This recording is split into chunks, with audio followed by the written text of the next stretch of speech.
Hey, Andrew. Yes, Steven? You know how we romanticize the days of going out to our local video store and sifting through endless amounts of movies, searching for our favorite films, and maybe even finding some hidden gems? Oh yes, I know it all too well. That used to be my favorite thing to do. Unfortunately, everything is online now. Well, what if I told you that there was a place online where you could get some of them same thrills as going to the video store? Are you talking about Orbit DVD? I knew you knew what I was talking about. Orbit DVD is located in Asheville, North Carolina, and online with OrbitDVD.com, they bring you everything your physical media heart desires. Yeah, they have an awesome website that stays up to date with the latest releases from all of your favorite boutique labels as well as studio releases.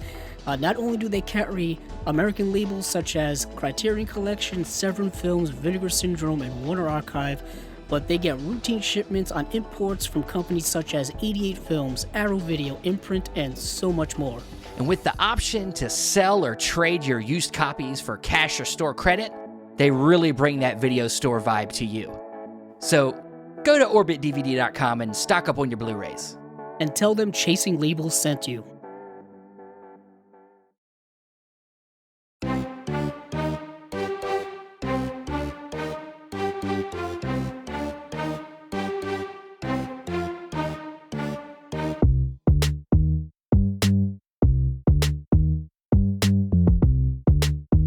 Welcome to another episode of Chasing Labels. I'm your host, Stephen Billings. And with me, as always, is Andrew Cabral. How you doing, man? That is me. Doing good, Stephen. Thank you for always asking. You know, not enough people ask you how you're doing.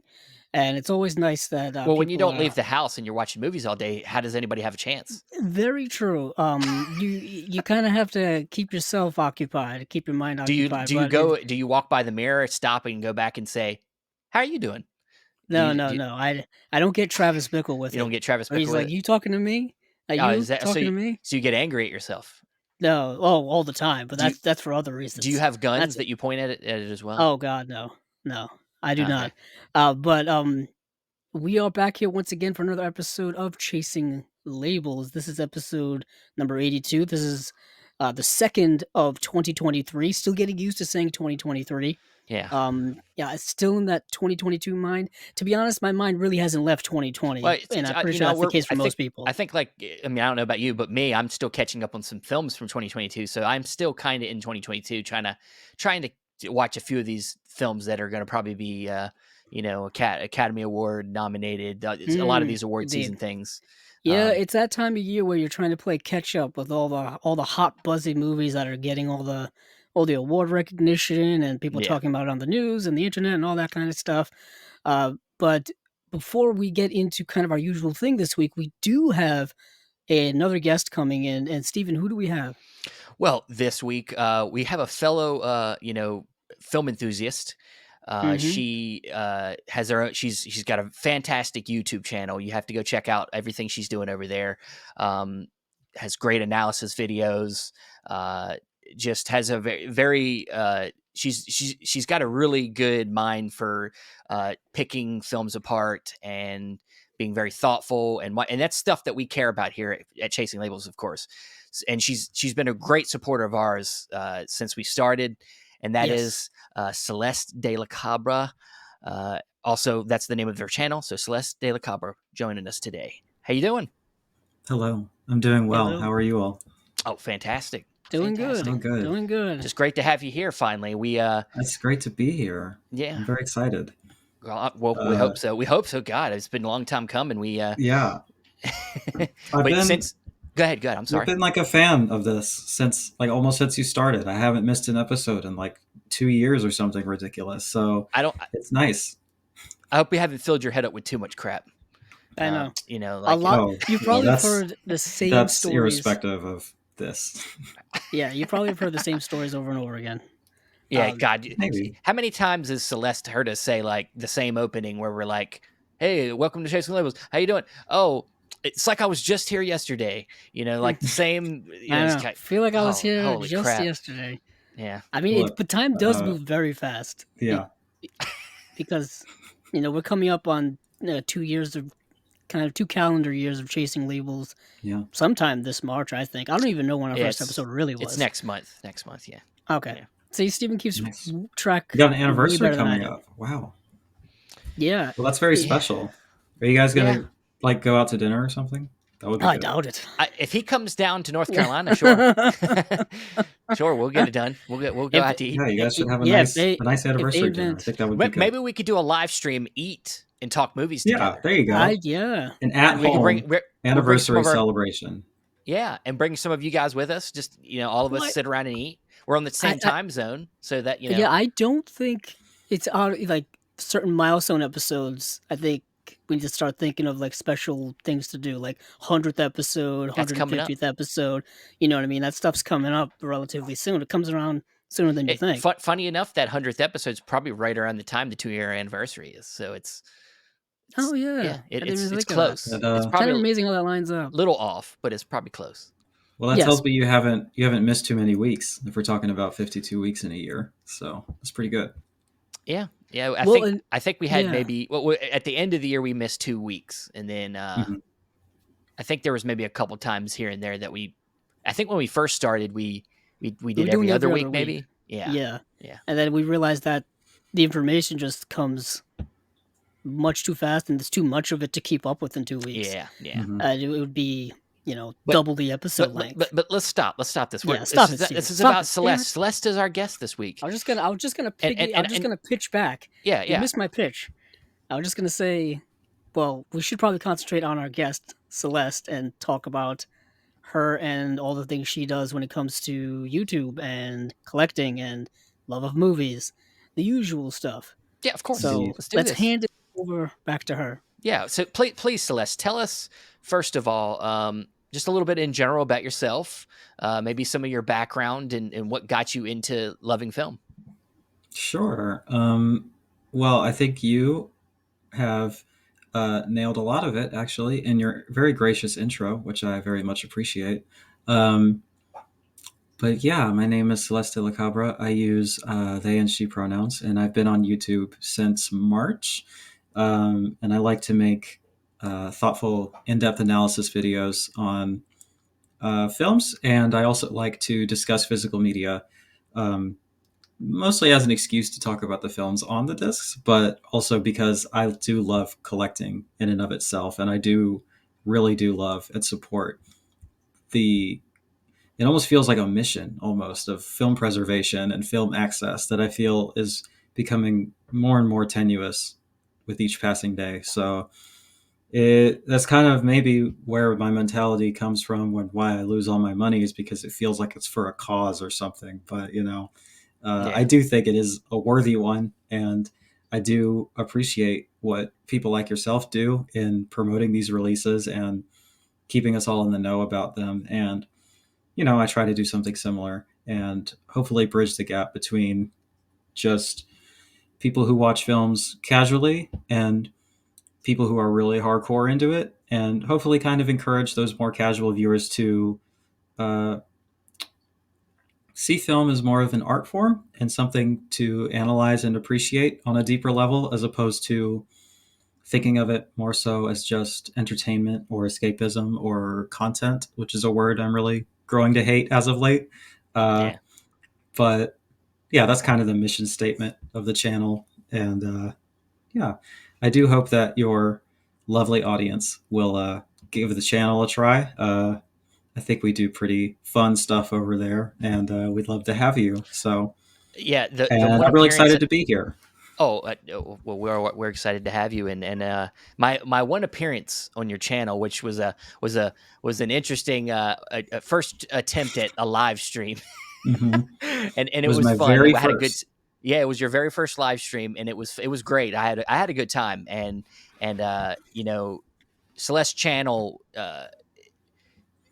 She's got an interesting way of talking about film, not just about her how she thinks, but like you have this very deadpan way of talking about things, and your humor, and your girlfriend comes on a lot and talks with you and your friends. And I just love that there's this like, very personable way that you do your videos. Mm, You know, you're Hmm. very tight in talking to the audience, and it's I love it, and I think your mission statement is exactly what we're all trying to do here. A lot of us that are in the community together, you know, like Ryan over at Disconnected, Hmm. you know, Yeah. tons of other YouTubers and podcasters are doing a great job, and I think that it's great to.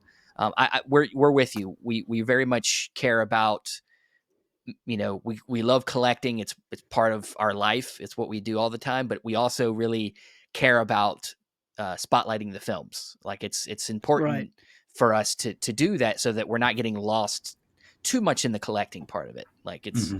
so Yeah, and I think we've always talked about how not even necessarily the quality of the movie. I think one's enjoyment of the movie or liking the movie or having an affinity towards a movie does help when it comes to collecting habits. You know what I Hmm. mean? I think that's kind of my first instinct is, hey, this is a movie I like. This is a movie I think is good. It's a movie I think is great, or maybe it's just a movie that may not actually be great, but I still love it anyway. So I want it in my collection. Hmm. But one of the videos, actually, now that you mention it, Stephen, one that I really like is when it was you and your friends at the Barnes and Noble Criterion sale, Hmm. because Yeah. it was a throwback really to I remember doing that exact same thing, going to Barnes and Noble with a bunch of friends, again, just going through the stuff in the store. Yeah. And it was very genuine, real type of video where it's like it's just nice to see people bonding over something Yeah, that positive. was a really fun one to do, and I'm hoping to. We kind of caught it at the very tail end of it because that was a crazy month with some illness and stuff like that. But we did manage to squeeze it in. But I'm really excited for Criterion season to come back around again, Mm, so we can kind of do a follow up because that was really just a very fun video to make. But we right. might do some more like thrifting out and about videos in the interim. Oh, nice. That's something I'd like to do, but I am also trying to like save some money. So Mm, it's a true. balance. I, But I will say, yeah, don't ever feel pressured if yeah, you're out looking for movies to buy. yeah, It, like I always said, it's the hunt is the funnest part. I hmm, mean, just looking and browsing and just maybe you'll find something, maybe you won't. That was always the most exciting thing for me. hmm, Did you have uh, any nervousness recording in public and stuff like that, especially in a store? I always get kind of nervous doing it because I think people are gonna look at me weird because I'm just sitting there like scrolling the shelves and I'm yeah, like, so what is he doing? Is he yeah, what? scanning the movies? Is Yeah, he stealing the yeah, am I movies? steal? Am I? Do they think I'm stealing, or do they think Are I'm they? like Is he I don't destroying know? all the movies with some magnet or something? I don't know. What yeah. am I I don't know. doing? It that's one of the reasons why it took me so long to do it. Like I just skipped July entirely. I was like, I had it in the back of my mind. I kind of want to do this, but I was like, that's a whole thing. I don't want to be that guy, you know. Uh, Yeah, there's so many and people do then, like the public vlogs, and it's yeah, just like I don't know how they have the nerve to do it. it made me feel better having one of my partners be the cinematographer of sorts. And I was like, well, if anybody has a problem, they can take it up with them, and I can pretend Yeah. like I don't have anything to do with it, It's you nice. know. Uh, There's safety in numbers. and so I could just kind of focus on doing what I usually do and not have to worry about holding the camera and stuff. It ended up being pretty good. Nobody really was being weird about it, and none of the staff seemed to have a problem with us. So we had a good experience. Hopefully that holds up in the future. But yeah, I do appreciate your comments on the style of videos that I create because that is really what I'm trying to achieve. I do try to strike a balance between being thoughtful and analytical and also just being personable and entertaining so it's more approachable and actually fun to watch, you know? Um, and yeah, I really put my heart and soul into the work that I do. And I see that from you guys as well, which is probably why I've been listening for so long and why I think we have a kind of connection here. Um, yeah, I just the fact that you put the time into actually watching all the films that are coming out and having intelligent and thoughtful things to say about them. Like you're not just kind of like, it's fine, I guess, or like, oh, it was cool. You should buy it. You know, like you always have something interesting to say that gives me an idea as to what the film is about without too many spoilers or anything like that. Hi, Uh, Pluto. Hi, sweetie. what did you think? What do you think about that? Do you have something to say about the movies? I know they come right up to the microphone. Yeah, she did. Come here, sweetie. Come on. It's okay. It's But okay. I appreciate that, and I, uh, I I sometimes am jealous of people like you and Andrew. Some, I mean, even I mean Andrew too. I mean, like I think it's just maybe my age, or maybe just I'm overwhelmed. But I wish I had more time to be even more thoughtful. But I don't feel like I'm always as thoughtful as I'd like to be because I'm just so I got so much going on. Mm, But Yeah, it's one I of them mean, things. If I sit down and you if I know, actually could focus on something long enough to really think mhm, about it, for any like really think about stuff, like I'd love to do more like analytical videos and do like what you're mhm. doing, but it's just like for us, I think for It's a me and lot. Andrew, it becomes we need a routine, and if right. Yeah, it's hard to diverge from that routine because our life, my at least my life outside of this is hectic, so it's like yeah. hard to focus, but Also, I would say, I really love what I'm jealous. I'm almost not I wouldn't say in a bad way, but I'm jealous of how much time is put in. And I'm like, I really love what you're doing. I just wish Well, I thank could you. do, yeah, yeah. I mean, it takes a you have to almost train your brain in a certain way to be Hmm. analytical. yeah, Yeah, You know what I mean? Like you have to like almost turn a switch off, up or on. I guess on is a better word to kind of like get into analytical mode to kind of see through things, almost yeah, as if you have like a exactly. secret like superpower or something like that. Hmm. Because if you don't, you may miss things or whatnot, and sometimes you're just not in the moment to be analytical. You know what I Hmm. mean? To when you're watching a movie. And Yeah, sometimes, maybe you haven't viewed a movie or a piece of art or whatever in an analytical way in such a long time. You almost have to retrain yourself. yeah, I found it so much easier to be analytical, to be somewhat intelligent, I guess, or intellectual, when I was going to school on in a regular basis, yeah, because they really kind of train your mind to be constantly analytical, yeah, constantly thinking, for sure. and it was just a way I went to school for so long that my mind was always thinking in analytical ways, and the fact that I'm also, you know, anxiety induced and overthinking every situation in life anyway, it just goes hand in hand. Yeah, You know what I mean? yeah. It's like your mind is It's already kind of clicked into that definitely way anyway. a skill that you have to learn and you have to Yeah, maintain. It's not. I mean, it's not as it's pretty labor intensive, honestly. Like there's so much thought that goes into it. It's kind of like, I mean, like you said, you kind of have to have like a switch that turns on. I've kind of always been this way, but especially now that I'm making like a thing out of it, it doesn't ever really turn off. Like I'm just always in that mode, and I'm always thinking about things. And I don't know. I don't want to end up sounding pretentious or something, but like, no, it's not. It's uh, not. it makes sense. I think the other skill, and this is the one I struggle with more than anything. I think I can. I am pretty analytical. I mean, like my wife. Like if I say something about a movie that me and my wife were watching, and I'm like, like I see something in the movie and I express it to her, she'll be like, "Man, what are you talking about?" Like Yeah, I mean, like never I mind. get I'll that. be like, never mind. I'll just keep it to myself. But mhm, like I think the thing that's a little bit harder for at least for me that it's actually I think one of the tougher things other than this is just collecting your thoughts enough to express it to other people in a way that people can understand it. Not mhm, just Yeah, you as yourself understanding it, but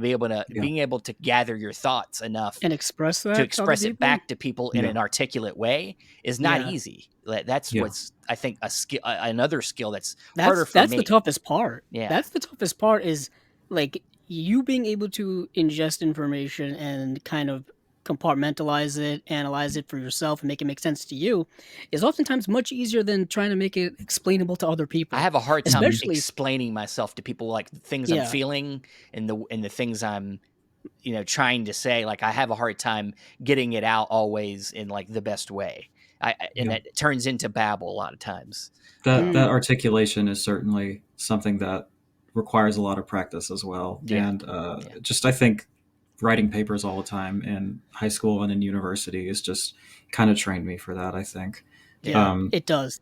They beat it into you pretty significantly in formal yeah, I education. mean, it can definitely be overwhelming. Like with every film I watch, I think there's the level that we all kind of get used to approaching a film, which is just like, okay, what is happening in the story, Yeah. right? Like you want to be able to follow along with the story and figure out what's happening and maybe dig deeper into character motivations or try to guess ahead in terms of plot devices or twists and turns and stuff like that. There's that, but then there's the second level that is also kind of analyzing how the film is made on like a technical level or from the craft side of things. Like, how is this being shot?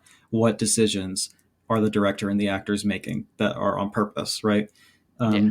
And then there's the third level, which to me is the most interesting and the one I spend the most time on, which is the thematic level, which is like, you know, what is this film trying to say? Like, what ideas are being explored and how are they being explored? And where does the film end up landing? Like what questions are being raised and which of those are being answered? And so it definitely can be overwhelming and difficult to be thinking on all three of those levels at all points throughout a film. And rewatches can certainly help with that because at least you got that first part out of the way. Like you know what happens essentially, and you can kind Yeah. of really focus on the other parts. But I'm sure I was going somewhere with that. No, yeah. No, You're no, just kind of yeah, Yeah. thinking explaining about the articulation, the levels. the process of watching a film and analyzing Mhm. it, and all that you have to Oh, do oh, to get there. Yeah. yeah. What I was going to say that third level is kind of I feel my strength is in analyzing that part of it and what I get the most out of. Actually, honestly, following along with a plot is the hardest part for me. I think it's something to do with the way my brain works, where I struggle with that a bit, and so I always read the Wikipedia article after a film is done just to make sure that I understood it the way I do other that people did. sometimes too. I do Um, that too. Yeah. and I'll Yep. read other people's takes on it or whatever. Um, but yeah, I honestly do struggle with that part sometimes. So it's just a different way of thinking about it, I guess. Yeah. Yeah. It's that's an interesting subject matter. I think just thinking about how we ingest films Mhm. is a whole fun. I think we just had it. We just had a little nice little talk about that because that's everybody Mm, watches films differently, and we talk about how people like you said earlier today, how people kind of are watching films more as entertainment more now than ever, and not so much as an art form, which is something that we and kind Yeah, then of people yeah. get mad at different people for their interpretations yeah, Yeah, or yeah, their that's yeah. something thoughts on movies. yeah, I don't know. I think that this way of thinking about films is certainly it's a learning curve, I think, but it could also be a lot less frustrating because I remember as a younger person watching films, I would be upset that the plot didn't go the way that I thought it should or that I wanted it to, or like I just like that was a bad ending or whatever because Yeah, I'm following it so literally. But then when you kind of take a step back and think about like what the text of the film is trying to tell you with these events and what themes are being explored, I think you can find a lot more richness and a lot more interesting angles to look at it than simply character A didn't end up with character B or something, you know? yeah, Um, and I think that that's actually taken a lot of pressure off of some of the ways that I used to look at films because I wanted them to go a specific way because that's where I felt it was taking me emotionally. And then it didn't end up Mm. happening exactly that way. And then you end up disappointed. I don't know. Maybe that doesn't yeah. make sense. Oh yeah. But When you don't let yourself get lost in the movie and let the movie guide you, and then you use expectations, mhm. that's I think one of the biggest hurdles for films these days, and it's really the studios that are making this difficult because they hype up everything that comes out with five different trailers, all these ads. They create expectation, and then when you go to the movies, you have something in your mind of what you're going to get, and a lot of times it's not exactly that thing. So Yeah. Hmm. yeah, Oh yeah, it's marketing manipulation, trailers that show you scenes that aren't in the movie. How many that still happens today? yeah, I mean, it happens all the time. And a lot of that is due to the fact that the trailers are made separate from the studio. Like they hire like a third party company to kind of cut those things together. The trailer park companies, and so like they just kind of give them footage and like here put this together. They don't really know what the final cut of the movie is going to be. Oftentimes we hear like there are some directors who up until the day before the premiere, night before the premiere, they're still working on like final cut of the movie. yeah. That Hmm. happens Yeah. like so often we don't even realize it. So, things change all the time. Then we hear of alternate endings, director's cuts, extended cuts, um, unrated cuts. I mean, I felt like that was such a thing of the 2000s when it came to the DVDs and things like That that. was just Ridley Scott, man. That was just Oh, probably every was. Ridley I mean, how Scott many movie. times is he gonna recut Alexander? I think he recut that movie like 4 times. I think there's like 4 different cuts in that movie. He did the same thing with Blade Runner, just Yeah, like 5 cuts of Yeah, it. yeah, and then that's he, that one's extensive for sure. yeah. It's like always tinkering, and even like I Francis will Ford say, Coppola Kingdom of goes back. Heaven director's cut's better. Yeah, I'll give him it's that one. longer. It's It's a hell of longer an and it's epic. better. It's a better movie. Yeah, it is a heck of an epic. Not a lot of people talk about that It's a Kingdom of good. It's Heaven. one of his good I ones. have it, and I haven't watched it yet. Oh, dude, It's yeah, long. I would say Get it's some one of his. popcorn. It's Yeah. definitely, yeah, it's definitely It's one like of his 4 better hours ones. long. Yeah. Yeah. Well, Ridley Scott is not a man of minimalism or He's not. understating what he's No. trying to do. Well, He definitely if goes this for it, I guess. he does, and if this sells you to, if this makes you watch the movie any quicker, I will tell you that a character gets a arrow through the testicle. If that tells you, that gets you going, with watching the movie, then there I you go. can't. I What a mean, selling! They that should is put that on the now the poster. singular thing that I know about it, and now Yeah. I have a certain set expectation that I feel needs to be met, I'm and sorry if it's the bar's pretty high at this The point. bar's pretty high if I now. just fucked up your view of this movie, like one of these trailers we were No, just look, talking look, about, look. I'm sorry, but As long yeah, as you're not lying to me, as long as that I'm not. happens, I haven't seen I the will movie in so be long. I don't even know that if you're part lying. of the curiosity will be satiated, and then the rest is just it's just gravy, really. You're So just gravy on Now, top I'm not of. saying you see arrow go through a testicle. I'm just saying we know that it happens. Okay. okay, So okay. All you've right. Now not. you're underselling it. Yeah, Um. I fucked Hey. up. Just forget I Hey. said that. You see it. It happens. Just go watch Kingdom of Heaven. Go watch Kingdom Okay, of I'll Heaven. check it Ridley out. Scott, come on our podcast. I'll Uh. set aside a cool 4 hours and check it out. Yeah. Yeah, Cool. yeah. A cool Set day. aside a half a day. You go for Yeah, it. Uh. sure. Why not? Yeah. Speaking of which, I guess we're getting into the whole collecting thing. When did collecting become kind of the biggest part of or a bigger part of your life? hmm The sickness that it has become, Mm, the you disease got it. You got that the I'm now fever. afflicted with. Yeah. So physical media has kind of I'm not I'm pretty young, but I'm not so young that I don't remember VHS and stuff like that. We grew up with VHS tapes in the house and stuff, and I remember the first time. I think the earliest memory I have related to physical media is when Finding Nemo came out, and we Yeah. watched it in the theater, and I was very, very young, and I just loved it so much. And then I remember my dad driving us to Blockbuster I don't know, a few months later, something like that, and he bought the DVD, and I was just like, "What? You just have it now? We could just watch it whenever we want?" And he's like, "Yeah, You this know right what's here." funny? I was like, "Oh my god, You know what's funny? That's my first DVD. really? Finding Is Nemo?" Finding Really? Nemo. Yeah. Yep. Um, So yeah, I mean, we had the like Netflix rental service, and I remember when Netflix was kind of like a budding streaming service with a much worse user interface and everything, but it was there and it was nice. But that was like I always felt was the secondary thing, and then there was a moment when it flipped, probably when they started their original programming. I would think when like House of Cards came out, and that was like a whole thing. Uh, and so that's kind of what it was kind of always a mix of those two things as I went through high school and then college. But I don't know. I never went through this phase that I've heard people describe where they're like, oh, streaming is like, that's the shit now. I'm done with all my physical media. And then they come back to it. It was always like, well, I mean, that's nice. But if I really like something, I want to have it. And I've always had the mentality of supporting artists directly. It's kind of, I guess, where I come from in like underground music and everything like that. Like you Yeah. always try to help out the bands by buying a shirt or something. So I kind of extend that philosophy to any kind of art. I always want to support it directly. And so, I'd always pick up a few DVDs here and there. And then it'd be when the pandemic hit. I'm sure this is not a unique story or anything like that, but it was just like I used to go to shows all the time, like 2-3 times a week, and then all of a sudden I couldn't do that, and I was like, literally, what do I even do with my time anymore? Like I have all this time and money, and I don't know what to do with it. And so The dream. No, I kind of got into it, I guess gradually or pretty quickly. I don't know.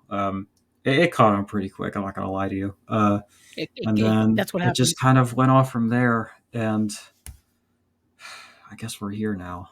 Yeah, And now it's a I blur. don't Too have deep. room for anything else in my room. It, Yeah. you know, it's a blur. It really is. It just Mhm. kind of like one day you've got all this shelf space, and then the I next you know. have none. Look, or there I one was looking. I was gonna say one Go day you ahead. don't have any shelves, and then suddenly Yeah. you've had to buy 5 shelves because you need to Yeah. have shelves. Yeah. Next thing you know, your whole couch is filled up with movies, and it's like, how did we get here? I mean, then here we Next thing are. you know, you're on an episode of Hoarders. You know, or, or an episode of Chasing Labels talking about talking about hoarding movies. movies. That's You just know, the specific version of Hoarders, really. Um, Yeah, I yeah. yeah, some I was looking yeah, I at an can. older picture. I'm sorry, I didn't mean to interrupt No, you. No, no, go go ahead, on, go go ahead. on. I was looking at an older picture from like one of my first like Arrow video online hauls or whatever, and I was so excited about it, and I posted a picture, and I was like, oh my god, I used to have that. Like, it was a bookshelf. It wasn't even like, they wouldn't even fit right. It was just like this tiny amount of space that they would occupy, and I didn't even fill that one up. And then I look Yeah. at, I mean, I have a room tour on my channel. You can see the absolute chaos. I'm just like, what happened? And then I'm like, oh, that's why I don't have any money. It's because that's where it all went. Yeah. Yeah, I it start happens. sometimes I look at the shelf and I just wonder how many goddamn thousands of dollars I've spent. Oh yeah. It's all on the Um, Oh, it's shelf. it's gotten to uh, the point where I've looked. I have you ever? I mean, this is way off track, It Steve. You're gonna have becomes to reel me in. shameful. You almost You're gonna still have have to reel to. me in. Have you ever worried about something happening to your collection, oh, Oh for sure. yeah. like Yeah, I Yeah. worry all the flood, time. fire, stealing? I worry about that like every day, like whether that's gonna happen, or like any type of damage whatsoever. And I'm like, how I couldn't even fathom having to replace things in Yeah. my head I because mean, that'd be that's the thing with some of the collector's editions that we buy and that we talk about. They're limited. Once they're mhm. gone, they become really expensive and sometimes impossible to find. So they're not like these things are replaceable. It's not like kind of like mainstream stuff where you can buy it on Amazon pretty easy and replace it for $10 or whatever the case may be. Some of Yeah. these sets that are like $50 now are going to be 200, $300 very soon. Yeah, And maybe so it's maybe it's not. time to That's take the out an one bad insurance thing. policy or something. Yeah, Yeah, that's the because I one it's don't thing like know. about collecting honestly, boutique. at a certain point, it's like comparable to a pretty sizable asset that you would also insure. Yeah. Mm, I mean, the thing is, though, as I wonder how much insurance takes into effect the limitedness of something. Um, they might just Yeah, I take don't in, know. they might just take in the value of how much you paid for it initially. But It'd be a start. when it's just gone, it's gone. I mean, it's Hmm. didn't matter if they give you money for something or not. You can't get it. Oh, and I know collectors specifically who have taken out insurance policies on their That's collections. crazy. That's crazy. Um, just because, like we just said, what if something happens? I, How do I you don't think it's how do a you replace that? terrible idea, I, honestly. I I don't didn't know. know that you could do that. I didn't know like is there like a specific like movie no, collection policy I can buy? you can get I think insurance it's for like it's just like a valuables thing that you yeah could do yeah for yeah. like jewelry or instruments or something like that. Ah, gotcha. Yeah, you can go through your insurance company and get like a you know a certain type of insurance, like Celeste said, for your valuables, Mm, and you Mhm. just take yeah, inventory and you send it to your insurance. Yeah, it's a thing, but I don't know. I don't That's know. I just find that's that's a little part bit of much. collecting. I That's a don't know. little yeah. That's something that it is If something to my think about. if my collection, if there was a storm that came or something, my collection got swiped up. I guess it was meant to be. Pick the best house I could. I There's don't know. Yeah. I'm sort of thinking that too. I'm like, maybe that'd be for the best. I'll be finally free. Yeah, yeah, maybe. Yeah, you know what? That you know what? I've thought the same thing. Like you know what? If it happens, I guess it was just fucking time Mm, because this stuff ties you down Oh, and you love it yeah. so much. And it's like if it ever just goes away, it's like I just have to be like I ain't starting over again. That's I'll it. pick up a I'm new done. obsession, I guess. I don't know. I'll man, just I'm lying to myself. I would just start replacing everything, and I it know. would take how long it takes. I don't know. I don't know. I Or I don't would think I just start a could. new one. I don't know. I'd probably start a new one if anything. I couldn't replace everything. Hmm. Yeah. But Yeah, I don't like those hypothetical questions. It's kind of like, hey, if your house was on fire, what would be the valuable things you would, take if you had 5 minutes to grab random things? And I'm like, I don't want to think about that. grabbing that damn Gamma set that you love so much that you Oh, wish you'd have got. please. I'll grab that Has top Celeste shelf ever up heard my there. Gamera story? What's Uh, that? I don't know if Celeste has ever heard my Gamera Well, if story. she's Yeah, yeah, listened to yeah. every episode, she's Hmm. probably heard it 5 times. Yeah, probably. That complete collection set is one of my biggest Yeah, I know. misses. When We it all comes to have one. collecting. We We all all have our have white The whale. one that got away. Yeah. one that got Mine is away. the second sight limited edition of Lake Bungo. I've not been able to find that for a reasonable Hey, price. Just I will. throwing that out there. Hey, well, you're throwing it out there, and I'll say this: would be willing to sell it to you. Are you serious? Really? For real? Steven has it. Yeah, I'll sell it to I you. remember when he pre-ordered that. Yeah. Did you not like it? Do you not need it? It's What's going okay. on there? I liked it okay. Like I didn't Really? not like it, but I liked it okay. But it's one Oh that my I'd be god. willing to part with if you really want it. Yeah, Oh my Yeah. god. yeah. Well, this It just took a appearance has turn. already just been Just worth took a it and then turn. some. That's insane. It, That film Let's just stop really the podcast now. Let's stop was the yeah, something stop it podcast. now. else to We gotta me. talk about business. We It's have like I business think it's the things. scariest film I've ever seen, and it Oh, really affected me on a very deep level. Like I had like a Yeah. physical reaction to some parts of that. I don't know. Yeah. Uh, But I'm all I'd be, giddy now. I it's have to one I'd come be down. willing to part with. I mean, yeah. if you want it, yeah. Oh Yeah, my god. Steven's very. Yeah, Steven. What am Steven, you're I? very. What am I? I don't know. You're more willing He's to a part with saint. things easier than me. Like I want. Eh. Like once I have something, I don't even want friends to borrow I'm it. kind of like That's how that big of a too. thing I am. But you know what? As since I've been a Vinegar Syndrome subscriber, I've just been like, there are some titles in that I thought were okay, and I'm glad that I watched it and Yeah. experienced it and everything. But I'm like, let's be real for a second. Like these things hold their value pretty good, and I could Yeah. get a good amount of money for it right now.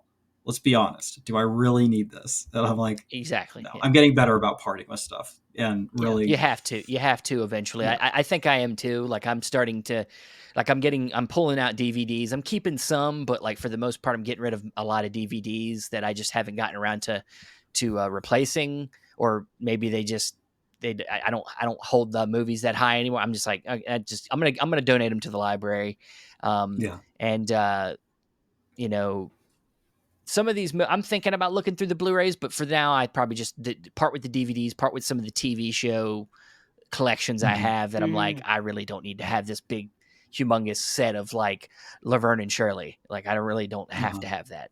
Um Not that right. I don't like it. It's just eh, I got to make room for other I Yeah. got things, you. you know. I It's got just a you. reality You of do have limited other. space, you know. Yeah, limited space, other priorities. Well, You know. but the thing is, there's good new stuff coming out all the time, and I gotta make space somewhere, and just that's what you got to do. Sometimes is eventually you get to a point where you have to be realistic, and you have to be like, what do I really need in my collection now? I mean, Hmm. and if Well, you can yeah. handle Mm, if you can handle keeping it going, fine. But I mean, I think realistically, most people have to start to part ways. Um, but I well, mean, it's kind of like you said, like that's your own personal library. You know, yeah, yeah.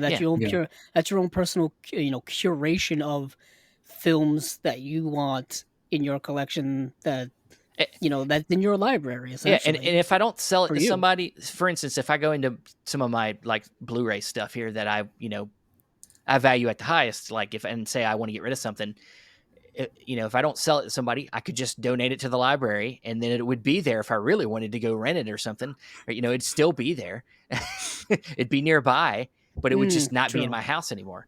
Can you So imagine donating like a limited Vinegar Syndrome slipcase or something, and they put all that library markings on it? yeah, The no. aneurysm that people in some of these Facebook groups would have over that. Oh my goodness. Well, what I could do for so that nobody has aneurysms, I could take the because I think the library, at least the one that's near me, they don't even keep everything in cases. They put them on Yeah. sleeves, and then Hmm. it's not they don't care about they'll probably toss the case if I don't hold on to it. Oh So god, Hmm. um it's a horror story. I know it's a horror story. So if I keep the limited edition stuff and maybe try to sell it to somebody for a really cheap price, I won't gouge Yeah. somebody. I won't It's you here got you got. $50 for this slipcover. No, I'm not going to do that. But So there are some people who do that. $10 or something. I've seen people Yeah. pay $50 for a slipcover or $100 for Yeah. a slipcover. I've seen people sell them on eBay for that pricing, and I'm like, Nah, that's I'm a fucked up. slipcover That's enthusiast, fucked but up. not this hard, not this, not It's for not cool. this. It's not cool to do that. I don't think that's cool to do that. Well, it's I mean, kind of like well, I mean, the scalpers, really, the people who know that a limited edition is coming out at a specific store, and they'll go and they'll buy every copy, and they'll put it on eBay like Yeah. the minute they get it, That's and more what I have a problem with is mm, intentionally lowering the stock and then and artificially raising the inflating the price and yeah. stealing it so that from they people make who album. want it, essentially. But I don't know. Maybe I'm the asshole here, but I feel like if I find a good deal somewhere and I either already have it or I don't want it, and I sell it for what it's worth, I don't know. Maybe that does make me kind of a scalper, and I shouldn't be doing that. No, I mean, no, No, no. I no, mean, it's no. I think you can, but that's more devious. You know what I mean? Like you're rigging. You're like those people are like rigging the market. You're just yeah. Yeah, trying to like make like flip something. Like people who You're flip trying to flip houses. something. Yeah, yeah, Yeah, yeah. I mean yeah. people who like flip whatever the case may You got to be. Me have too. some. You got to be smart. You got to have some strategy. Yeah. You know, I you're mean, look, it's all going back into other ones. Very true. It's all just buying more stuff to keep exactly. It's the going whole right. You're just system putting it. going. It's going right back into the business. So Easy in your come, business, easy go. the thing is, it is a business because that's what you talk about on your channel. You're watching your movies and you're talking about them. It's your business. So Hmm. so definitely, yeah, keep doing that. And Um, so, go ahead. no, no, go ahead. I didn't really I have didn't anything. have anywhere I was going other than maybe it's Yeah. time to talk Blu-rays. But Well, yeah. uh, I just maybe a little bit more about Celeste's background, if you will, just when sure. it comes Yeah. to you know, we you did hint at going to college Hmm. and becoming more analytical and all that kind of stuff. And I know we've talked about before how you have a political science degree and how that has really Yeah. informed you when it Hmm. comes to your ability to analyze all these movies. Because, like we said many times in many places, art is political. Movies, music, television, Hmm. art in general is all politically based, or at least sending a message in a Yeah. specific way. So has that really kind of informed you into kind of doing a lot of the analysis you do now when it comes to movies? Yeah, for sure. So yeah, I went to school for political science because at the time I was super passionate. I mean, I still am, but at the time I was just getting into politics and really sort of understanding everything. And I just got to a point where I was like, I want to really, really learn this. And I originally wanted to make a YouTube channel just talking about politics, and I just never did. And then eventually I got super heavy into films. And I just found that I was applying that kind of analytical framework about the world into these films, which are really just microcosms or samples of one person's perspective on the world, um, taking that kind of analytical mindset to art. And I was finding that me and my girlfriend, we were watching films and having really interesting discussions about them. And I was like, hey, I think there's something here. Like, I think I could do this. Um, and so, yeah, I think, like you said, I do really believe that every film is political in some way or another because even if it's not intentional, it is in reaction to the world around it and in the time and place that it exists. And I think that the messaging is always there, even if it's not necessarily overt. I kind of make a challenge to myself after every film. I ask myself, like, what did that mean? What was the message, or what was the question that the filmmaker or the writer or whoever was trying to get across? And I think even in these like schlocky vinegar syndrome titles or whatever, like there's always something there if you try hard enough to find it. Yeah, I don't know. Shit, I thought I was going somewhere with that. No, you're uh, good. No, yeah, and I think inherently, everybody, every filmmaker, every person that's involved in making films are always trying to, influence people. It's all to see a mhm. certain perspective, to see a certain point of view of the world, and Yeah, that's where it is. I mean, political doesn't have to just mean the main topics that we like to talk about in politics all the yeah, for time sure. about Hmm. money, about taxes, about things like that that are kind of like it could be anything, anything that Yeah, has to do with our life, our lifestyles, and our the way Just we live our society. yeah, the way yeah, for sure. society is and how we live our everyday lives is all politicized, in some Yeah, way. I definitely don't mean to say that every film ever made is making specific like policy prescriptions or something like that. Like I Exactly. Mhm. do, Yeah, yeah, but I do think that it is informed by and in reaction to and saying something about the politics of the time and whether or not, it's kind of like saying like, well, apolitical is still political. You know what I mean? yeah. Like the intentional avoidance of these issues is still making a statement of some kind. Um, and I guess to bring it back to earlier in our discussion, I guess what I try to do by analyzing it from that way. I mean, it's the way that makes the most sense to me, and it's what I find the most interesting, and what I feel I have the most expertise in to talk about. Um, but I think that it does kind of give you a gateway into thinking of films as uh, texts, like a work of literature or something like that, to actually be thoughtfully discussed and analyzed. And again, I don't really want to like besmirch or talk down to somebody who really approaches films as entertainment or spectacle or escapism, because I totally understand and see the necessary part that that plays in people's lives. But I guess for those who are interested, I wanted to provide a space to encourage people to think about them a little bit more deeply than that, and to really take a critical eye and a new lens of analysis to the films that they watch. I was kind of reading this article I think the New York Times did, talking about how like these quote unquote prestige dramas are just not faring well. Like there's just not really a market for them anymore, because people really only want things that they can already associate with associated IPs, or like something that can be entertaining and they can escape. Like I think part of the analysis that was like, I don't know. It seems that the movie going public right now just doesn't want to be confronted or reminded about all the bleak things that are happening in the real world. Like they want an escape from that. Whereas I see the value in that, but I also find it really valuable to see somebody's voice about those things that we're all going through, and to kind of use that as a vehicle for exploring that emotionally and intellectually, and hopefully coming to some kind of resolution or catharsis about that. Yeah. No, completely agree. And a lot of times, the thing that sucks about our society a lot of times is isn't even just about confronting anything. It's about the way society's set up. It just doesn't leave a lot people a lot of time.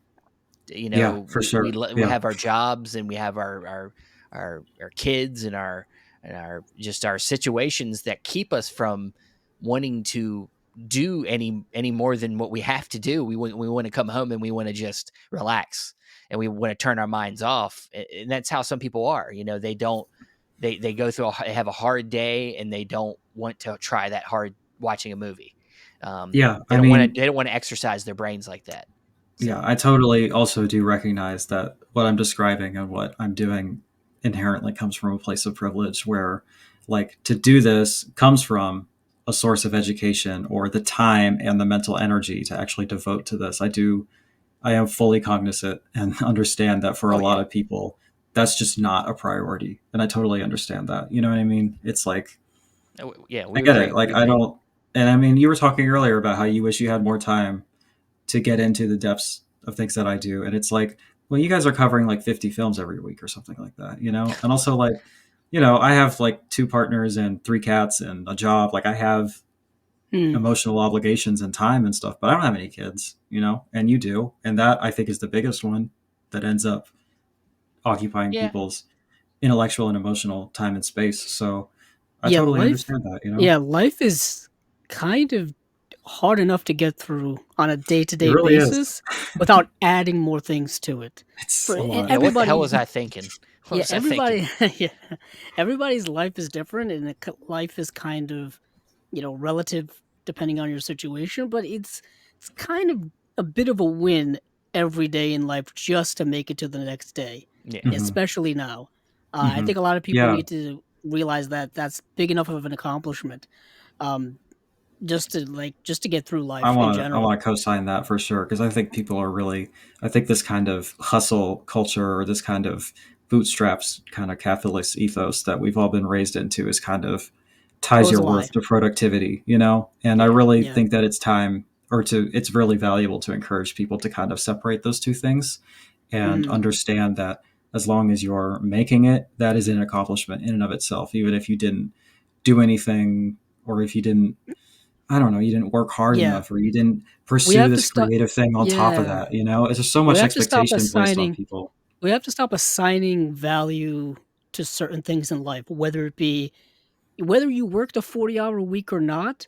Your life is still Yeah. worthwhile. Like, it's still Hmm. like it's still worth something. You know what I Hmm. mean? Just because it's different than others doesn't mean it's worth Hmm. less than theirs. We've got to Yeah. move through that. I think we're having a lot of those discussions now. Yeah. Finally, we're having a lot more discussions about a lot of different things now.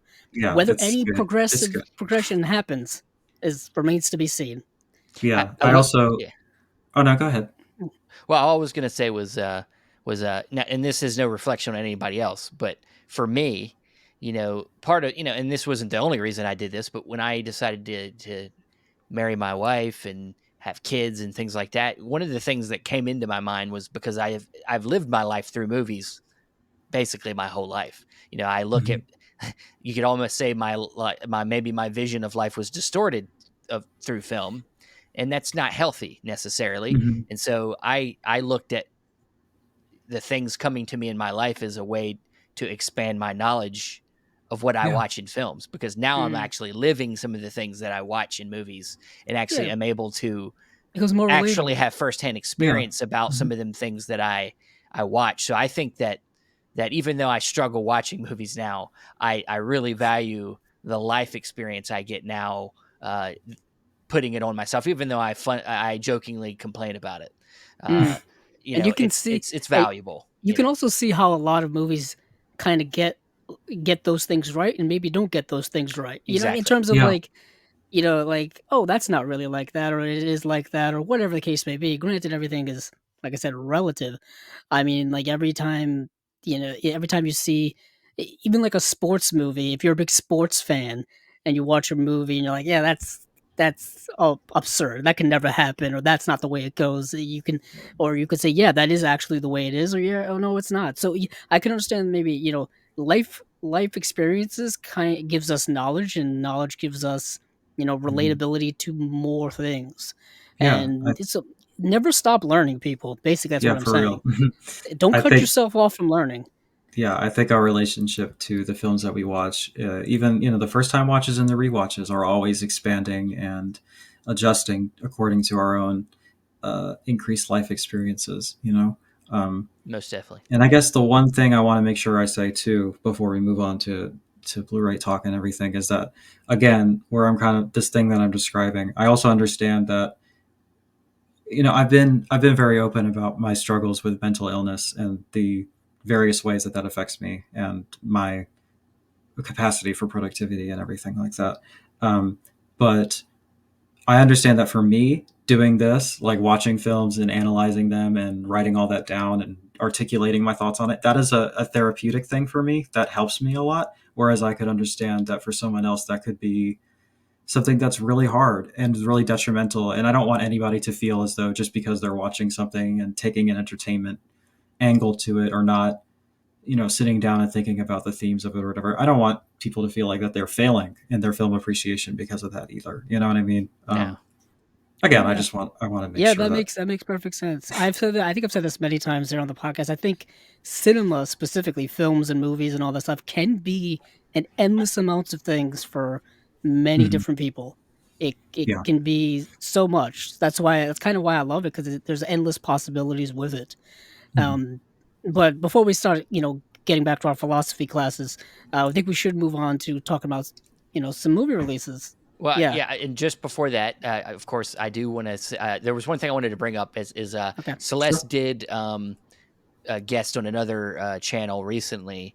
Ryan, friend of ours, I'm doing, of course, Shelf Shock Rewind Shell with shock. Ryan, and Celeste did guest on a recent video over there talking about mental, the mind. It was the video series is called The Mind in Movies, I believe. Mhm. Um, and or movies in the mind, and Mhm. Celeste was in one. There was three different videos. You had Celeste on one, you had Kat Ellinger on another, and then I think it's Heather. Heather Heather. Drain.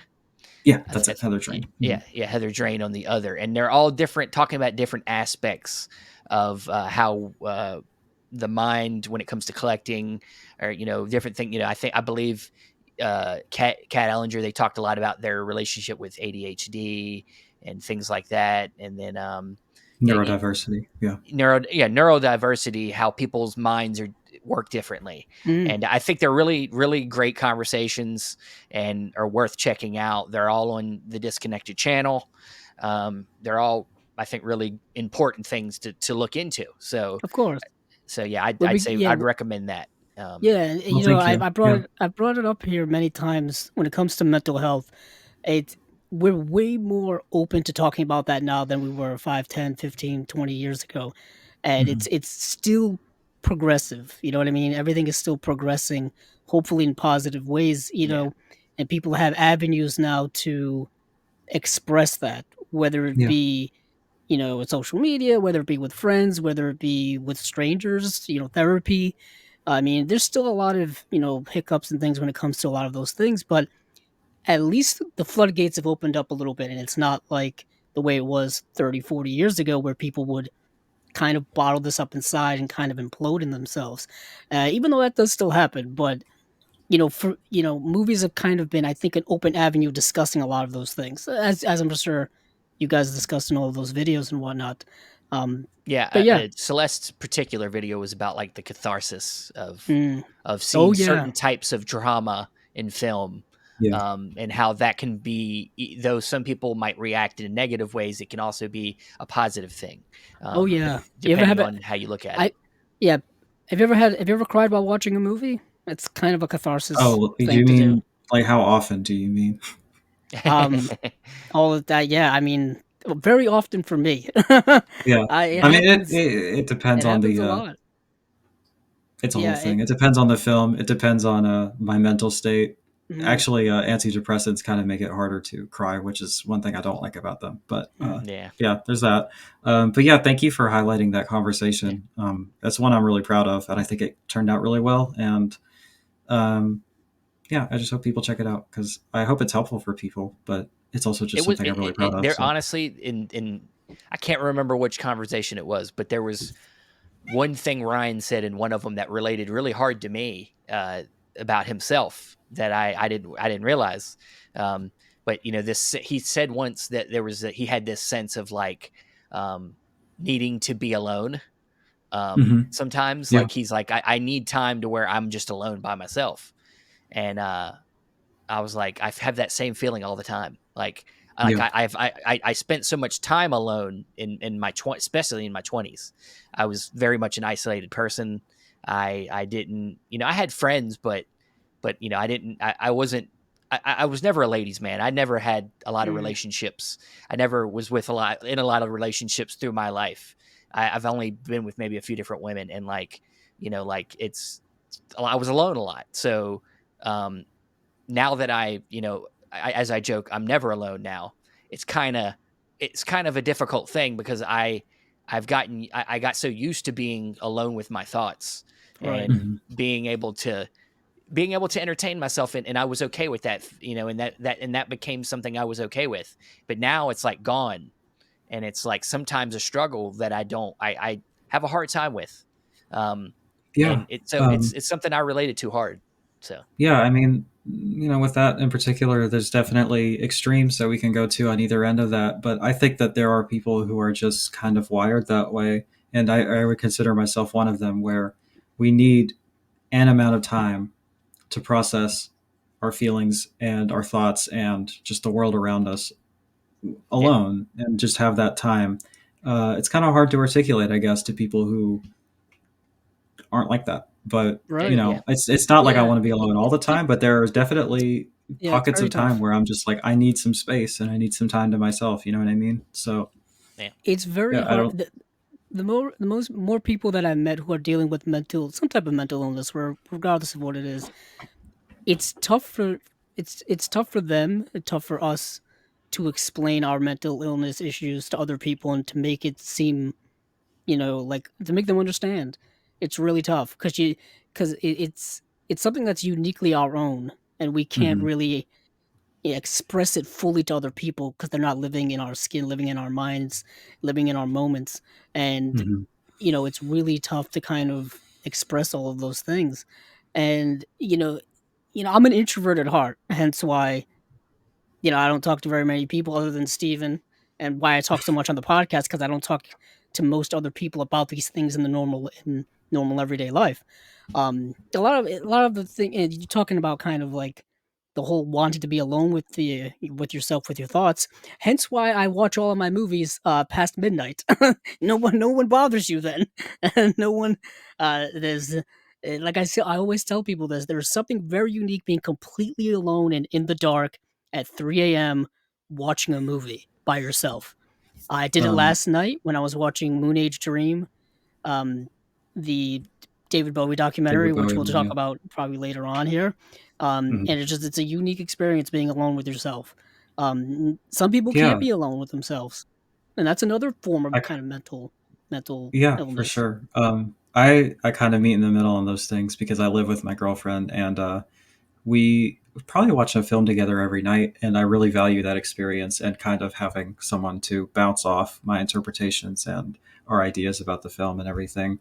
But then it's not as much lately because I don't work from home anymore, which fucking sucks. But Ah, like, Mm, so I have to get up about the same time she does. But I'm still just a night owl person. I have that in me where I'm like, no, I will not go to bed yet. You know, it's like and I think it's because of what you're describing. I really value that kind of last couple hours in the 10 to 2 a.m. type range where yeah. everyone else, relative to me, has gone to bed, and I just have some time to decompress and watch something on my own or otherwise process whatever what happened that day or something like that.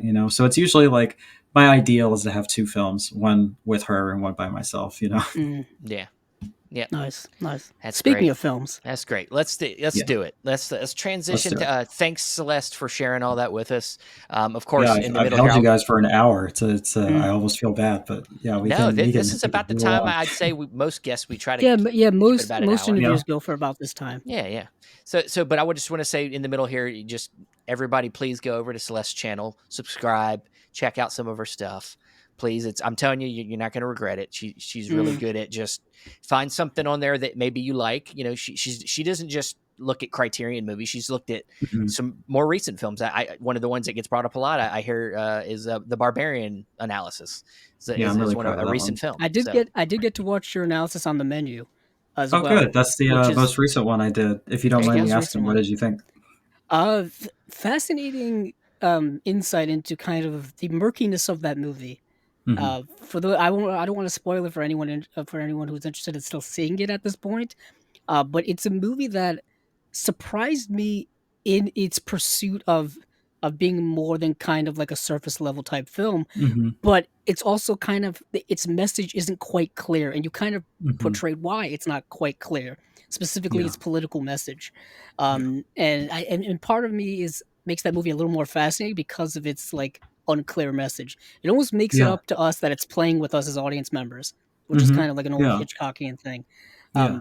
But yeah, I dug it. I dug it. Definitely could tell your political science background in it.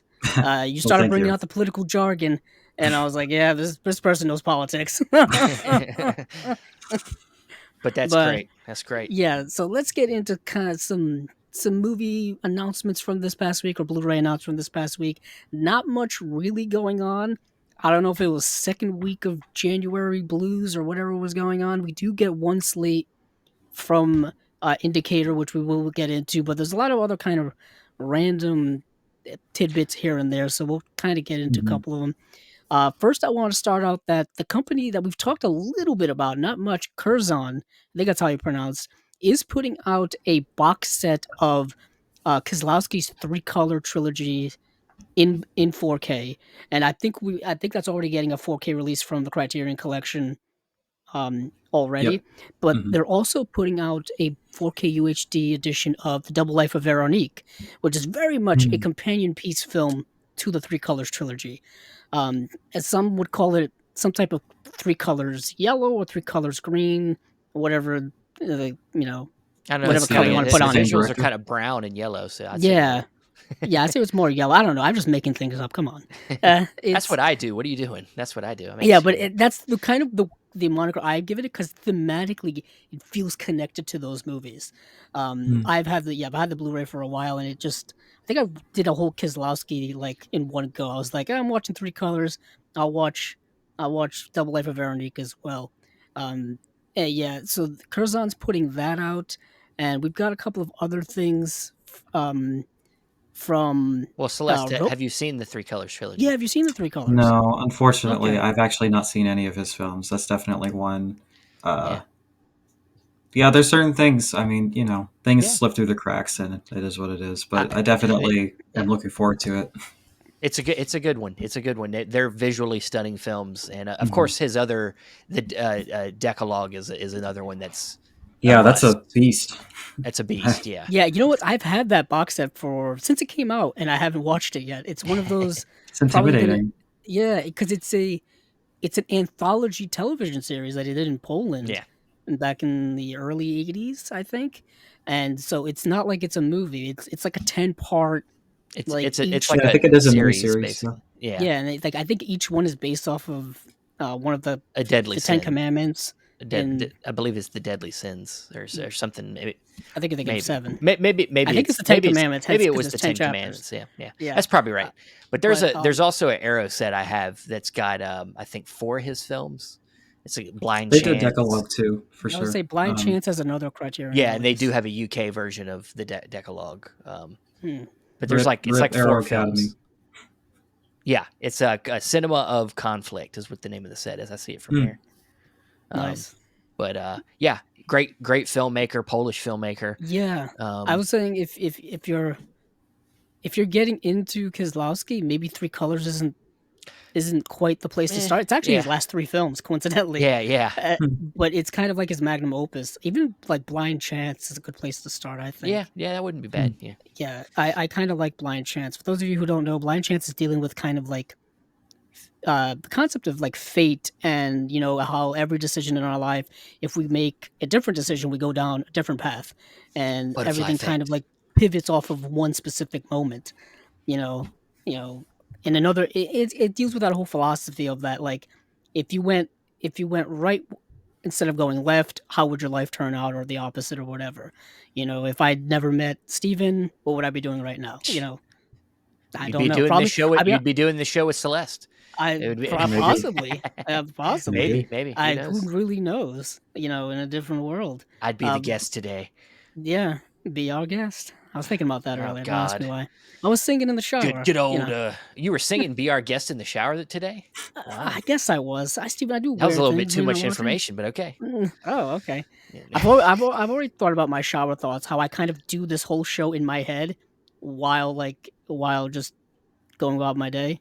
Wow. Having shower I thoughts, as think they that say. harkens back to our alone discussion Yeah, because in the shower is an opportunity to be completely alone. It Usually, it's nice. usually, yeah.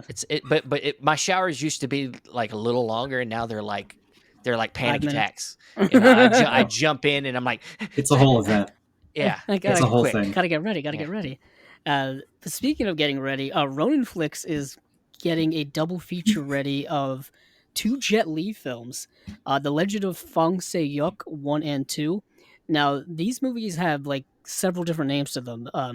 It's The Legend of Fang Se Yuk, or it's The Legend, or it's just called Fang Se Yuk, which I think is the original title of the first film. I got to see the first film, and yeah, it's as entertaining as you would imagine a early '90s Jet Li action comedy to be. It's very much that.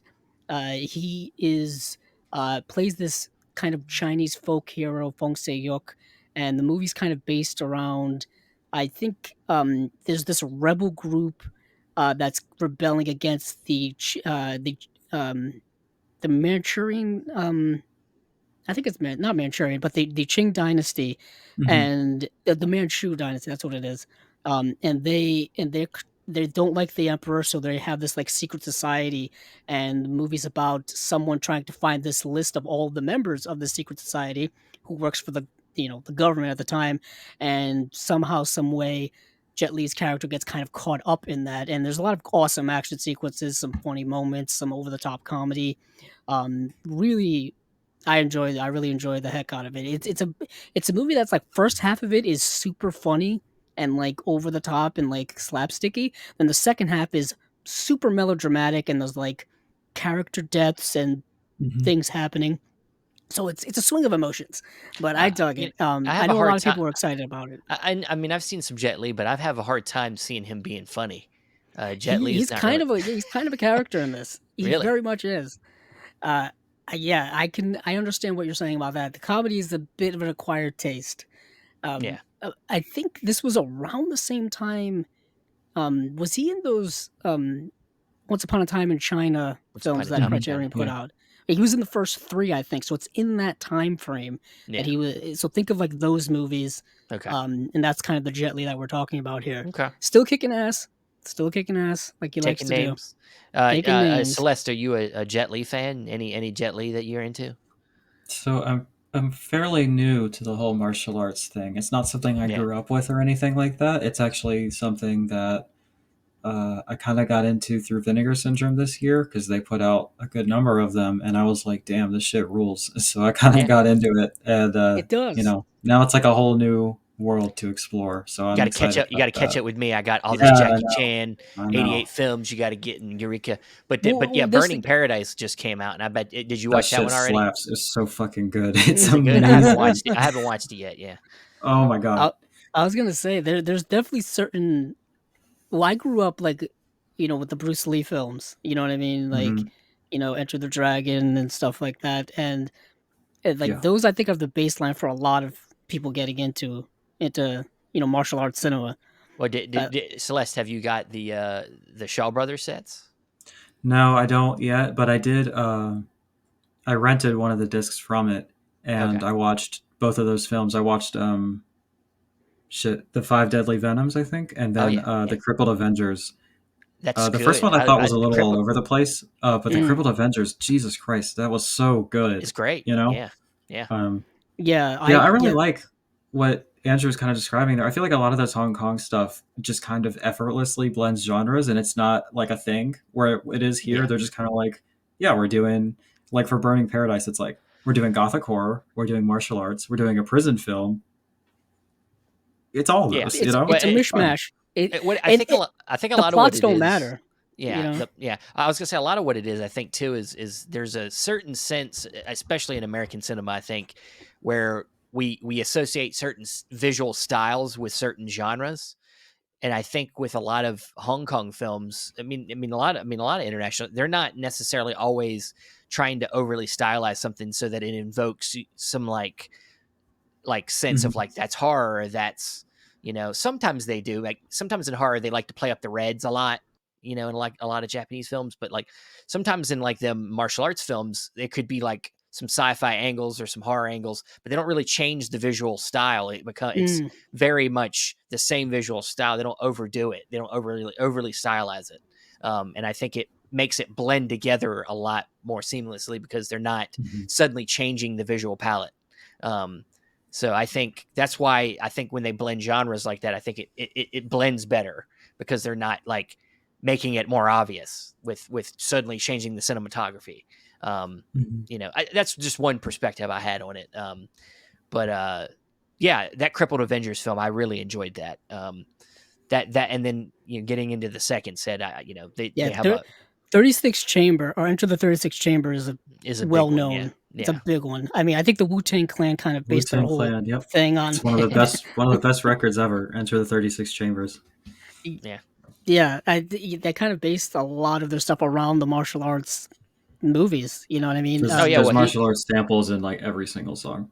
I mean, Quentin Yeah. Tarantino did the same thing when it came to Kill Bill. The first film is Yeah, King notoriously has Boxer. all King those he Well, rips off yeah, King influences. Boxer a bunch. The RZA from the Wu Tang Clan is who produced the soundtrack. So Yep. yeah. Yes, yes, he did. And then they did that movie. Tarantino produced a movie with RZA. That one that was like Oh, Iron Fist. Man with the Iron Fists. Man with Iron Fist. Yeah. Yep. Yeah, there was a That was sequel to fun. that as well. Yeah, that was You fun know, movie. yeah, I think Dave Bautista was in that He was first in the film. That may have sequel. been like his first movie, Yeah, maybe. or something like that. Um, but yeah, so this is kind of once again we're seeing the trend of everybody jumping on the train of just putting out martial arts films. We talked about many times. Eureka, 88 films, Arrow, Vinegar Syndrome now now. Vinegar Yeah. Syndrome, now Ronin flicks. Just everybody's kind of getting in on the act because it's popular right now. People are buying it. But moving on from something to something else, I want to talk about Well, the there's a couple there's one tidbit yeah I got one yeah tidbit. It was okay kind of it was a tease, but it's basically an announcement that Second Sight's going to put out a 4K Yes. for Crimes Thank of you. the Future. Thank you for Um, reminding me, yeah, because I the completely forgot Cronenberg though. film from earlier this in 2022. Yeah. Um, so yeah, Celeste, did you get a chance to see Crimes of the Future? I wanted to see it really bad when it was in theaters, and we didn't get around to it. I'm a big, big Cronenberg fan. Oh yeah, One of the goats for real. One of my favorites. And I saw that it came out on like a bare bones Blu-ray, and I was just like, they're gonna put it in nah, 4K. I'm not It buying won't, it won't this. nah, cut it. And I'll then, of wait. Doesn't course, cut it. and then they announced it here, and then Second Sight's doing it there, and it's like, oh my god, okay. I'll wait till it Yeah, gets out, and I'll watch it. yeah, But I've heard yeah. Wait for many that 4K polarizing now. things about it. But I don't know. I'm kind of Yeah, stoked I about it. saw it, I and I love was Kristen I Stewart. had yeah, I had a chance to see it in theaters, and it is. I know Ryan hates the movie. I know Hmm. he actively hates the movie, but I didn't Yeah, hate the movie. It's got a lot of interesting ideas. It very much harkens back to earlier. I would maybe even like the '90s Cronenberg stuff, like your Existence and um, some of that stuff where he's going into the future. He's um, taking something about uh, us as humans that he finds intriguing when it comes to, and then twists it in a sexual way, in a an intense way, and he's always got a unique vision. It's there's yeah, that's something you can't ever say bad about Cronenberg, is that he doesn't take swings. He takes Right. hmm, swings. He maybe does things that don't make sense to you, but and sometimes maybe it's a little clunky. I think that this was maybe one of his clunkier films. I don't think it comes together as well as Oh, some of his other films, but I still, it's hard for me not to like his movies because they're so ambitious, yeah. and visually interesting. And I I've heard can't, it's like a sexual surgery kind of thing, which like yeah, that sounds sufficiently depraved for me. So I'm cool with it. I'm hyped for yeah, it. yeah. Yeah, I think you might like it. You might like it, and honestly, I can't wait to watch it again just to see if I pick up something more out of the film. But as you were saying, Kristen Stewart, she is good in the movie. Her small role in the film is good. Mhm. And oh so yeah. yeah, It's classic Cronenberg in the most Cronenbergian way. You're dealing with different versions of a kind of a sexual thing. A lot of his films have so much sex in them, and he's trying to disguise it, but come on, we get it, and we can see. You know what I mean? Like with Existence, with the whole kind of you know, connecting to the game via orifices and stuff like that, and The Fly is a very sexual movie up until it starts getting disgusting, and then it goes in a different direction. But we kind of know how steamy it is. But yeah, I dug the movie a lot. I think it ended up in my top 20 favorite movies of I'm 2022. yeah, It's still in. I'm It was up surprised you in liked it there. that much. It And was it's in there. I mean, in my final list. Yeah, I don't think it was quite top. I don't know if it was top 15, but it was in top 20 at least. yeah. Um, hey, I did like it that much. It starred Viggo Mortensen. Nice to see him in a much Yeah, I different role. love Much Vigo. I different always role. like seeing Vigo. But I'm actually glad this is coming out because I haven't bought that bare bones Blu-ray yet, and now this gives me more kind of more motivation to get another Second Sight release, because Second Sight Yeah. does fantastic work with these super deluxe editions that are Yeah, limited. Yet they're kind of again, tough sells with the price, but they do knock it out of yeah, the park. And I learned it's my lesson that if you want it, don't sleep. yeah. Yeah. Yeah. I agree with you entirely. Pricing for me is always a thing, um, but Yeah, also yeah. having gotten the guest in 4K, I'm like, okay, it was legitimately worth the price. Some things, Mhm. most of what we buy, maybe not quite Uh, worth the price, but yeah. these releases are worth the price. That Like, guest one's a little tough because they up that price because of that soundtrack. mm, That one's a little bit of a different story. I think some of the still a other great ones, release. I and know, it's no, it's a fantastic release, but I think that one got a little bit pricier because of that soundtrack. right? But you want to Um, talk about kind of like um, Shelf Shock is coming up. The nominations are due relatively soon as of this recording. As of this recording, probably when you're listening to it's it, it's you got over. an hour and a half to Yeah, vote, I was gonna guys. say it's probably over. I think Yes, you're right. Their Drive release, oh yeah, yeah. I nominated that a bunch of times and voted for that a bunch of times because it's that good of a release. It's the Where it's most like, man, nominated thing this year, so yeah, I think there's a good chance it's going to win a lot of stuff. it's gonna win a lot of stuff. I mean, as obviously, if you're listening to this in the future, you probably know what it's won already. But yeah, Second It's not Sight that once far in the again future. doing it. This is coming out this weekend. Well, I meant like, what if someone's listening to this in like a year, Sure, 2 years sure. from You're now, right. You're right. You're some right. distant? I'm talking to the people in the future right 20,000 now. years from now, yes. Oh yeah, when we're Yeah. long gone or whatever, people will still People be combing listening the to this. backlogs. Yeah. Yeah. Yeah, it'll survive the ages, I guess. But yeah, glad to see Second Sight still doing their thing. Their Tangerine release came out recently. I gotta get my Yeah, I hands got on that. that. It's Oh, great. okay, just rub it in. Just say it. I, Just I, I straight up say it. we know that I buy way too I much know. shit. I mean, you just have to assume that I got it. I know. I know. Um, it was nice enough for Sean Baker to tell us about that beforehand, so we kind of Yeah, felt he like told us part of he the told cool us about a kids. few of his other films, and I can't wait to see him come out because there's Nice, one in nice. particular that I really want to watch on a good version. I mean, the one I watched was a decent version, but he told us about one of his films that's coming to a particular label, and I can't wait because it's a really good film. It's kind of underrated in his filmography, and I really would like to see it on disc and have it in my collection. So, but Nice, but nice, yeah, nice let's move tease. on. Yeah, move on to something else. So I do want to mention kind of another one-off here before we get into kind of a more proper stuff. This is a movie called The Bell Star Story, putting out by Raro Video, not a label we talk a lot about, but it's a label that's still relatively still active. And the reason why I'm bringing this up is because it's a movie directed by Lena Wertmuller, who Hmm. actually won a already Oscar in 2020 for her work. Wow. And that was actually one of the first times I had ever heard of her. And she's done a lot of movies, directed a lot, written a lot, and kind of a pioneer in in cinema when it came to women in cinema. So I want to shout that out. She recently passed away in 2021, actually, Mm, unfortunately. But just kind of, someone who was working in a time where a lot of women weren't really at the forefront in cinema, basically. yeah. A good 95% of cinematic history, essentially. Some We've might learned a lot argue about that 100%. recently. Yes. Um, yeah, Some might I say it's don't closer know to how 100. much. Yeah, it's yeah. not like it's 50% of No, directors it's out not. now. It's more like 90. I mean, I think 95 was even being a little bit much, was giving a little too much credit to cinematic history in terms of the oppression of women in film. Hmm. But she was kind of a pioneer, and I wanted to shout out the fact that her movie is getting a Blu-ray release from Raro Video, because I have one of their Nice. releases from actually like from like Yeah, I have forever one ago. I release may have too. it down here It's somewhere. I was almost oh gonna look, Jesus. It can't but I everything was gonna can't pull be it out. around you. No, There's no it's way. around here somewhere. Yeah, there's Um, no way. yeah, There's it's exactly kind of nothing around me. It's all it's an downstairs, so Italian I like won't be crime Well, I duo. pulling won't any be pulling secret anything. titles. Oh man, if I pull this out, you guys, You goddamn magician. no, If it's you not do here. this, Oh, it if you is here. Here we go. oh Jesus We do have the Christ. video now, Steven. So this is something you opened up. I do have their one release here. It's Shoot First, Die Later, and look at that cover. I think I've brought this out before, but I don't think I brought It's it out on I, screen. it's it's his Like, I like don't. only it's the only release he has from this label, and yeah, it is. he's literally got it beside him. Yeah, I I don't just because I understand don't know where that. to put it. What does it look like there? Is it just in piles that you've You don't want to somehow? know. I got stuff I all don't around me. understand. Yeah, You it's know, all around All me. right, I'm announcing all this. right. I'm announcing this now. I'm gonna need Andrew because I'm gonna do this.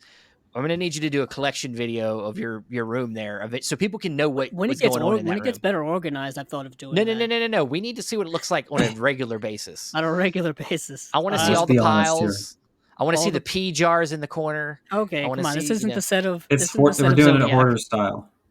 this is the Yeah. Aviator. This is Yeah, Howard Hughes. yeah. This is not like the set of Zodiac where Robert Downey Jr. had to urinate in jars and leave it all around the set because That's Fincher wouldn't let him charming. go to the bathroom because he wanted like 100 takes. Love But that movie. that's a nice behind the scenes story of that movie.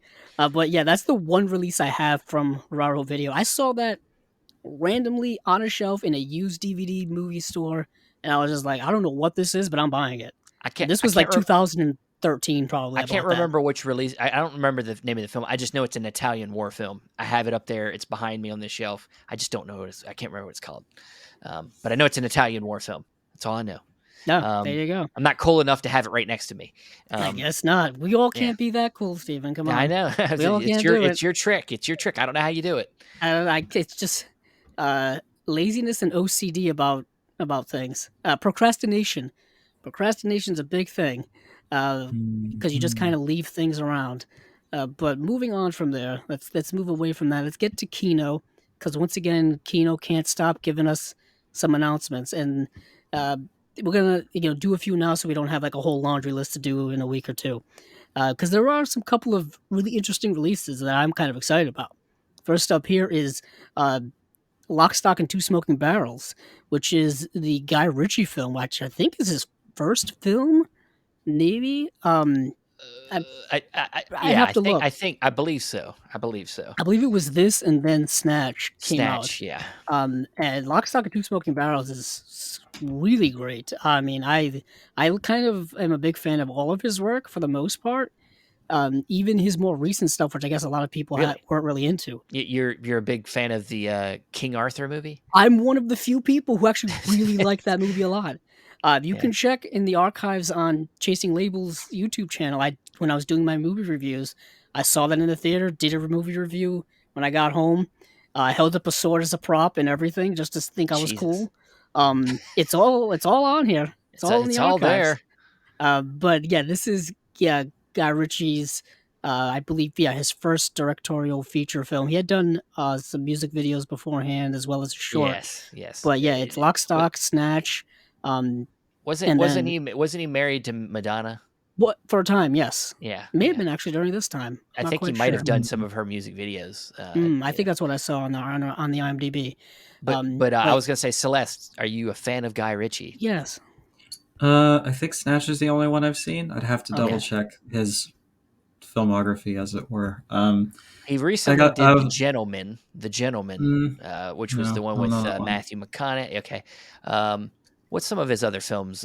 He did the Aladdin movie, the one with Will Oh, Smith. really? Yeah. Yeah, I didn't see that one. did you see uh, did you see Sherlock Holmes with Oh yeah. Robert yeah, I Downey did. Jr.? Hmm. Yeah. Yeah, he I did did. both of those actually. They've been Oh, talking about really? doing a Okay. third movie for like a decade. Yeah. It Yeah. just hasn't happened. I And gotta then say, in testament to exactly the sort of thing we're talking about here, I went through like all these announcements because I had already seen maybe one or two of them. Then I was like, cool, I can kind of watch a few of these, so I'll actually know what I'm talking about.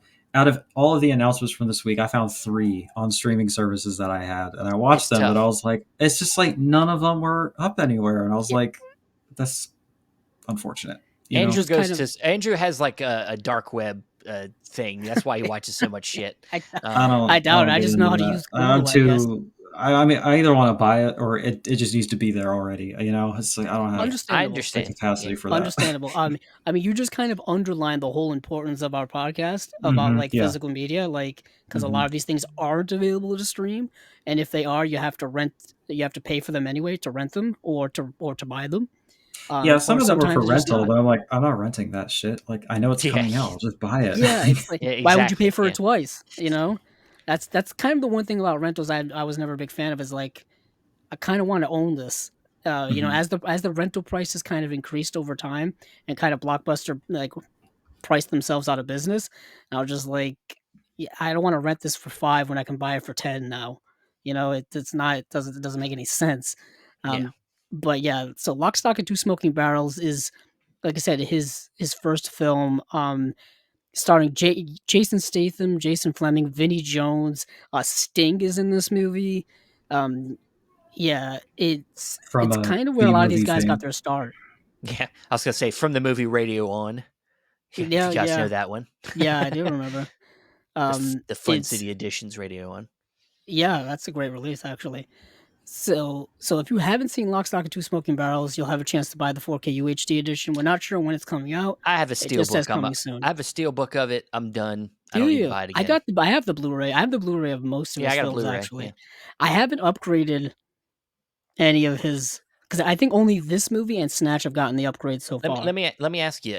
I think there's a debate here. Who do you prefer, Guy Ritchie or what I look at is his, I guess, Protege, protege in a way, and Matthew that's Vaughn. yeah, Matthew Vaughn. Um, Oh, because they're both. I mean, he basically is does the same thing. well, Uh, Matthew Vaughn worked on his film, so that's kind of where yeah, he got yeah, a lot of his style from. It's yeah. very much a Guy Ritchie type of style. I like Guy Ritchie's work. I wasn't too keen on Matthew Vaughn's second Kingsman film. I thought it was a bit of a step back, so Oh, maybe less of a sample I size didn't see for that Matthew one. I Vaughn. had fun with the first one though. I watched the first one a lot, and I watched it incessantly. I think Matthew Vaughn's first film, Layer Cake, is Oh, I love that criminally movie. underrated. Like, It's I would great. recommend that to anyone. I, Um, honestly, I think I like the movies of Matthew Vaughn more than I like Guy. To be honest, like, yeah, I I mean, understand. I do like a lot of Guy Ritchie stuff, but I don't know. Maybe I get. It's just how I feel about Italian gangster movies. I get a little sick of the Italianness, and this is no You know me these are hating on Italians, these are but British gangster all the movies. tropes of an Italian movie where they get all loud and they eat spaghetti and they all that stuff. I don't. It gets old. I get Fucking sick of Italians, Scorsese. Like man. I know that was wrong with me. I shouldn't You have know done these that. are British gangster movies, right?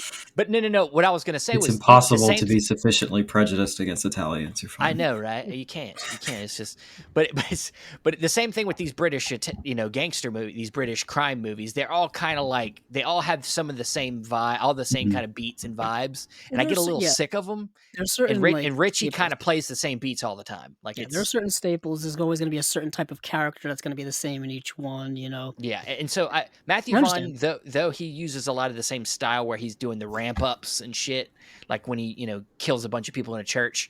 I love that scene. Like It's good stuff.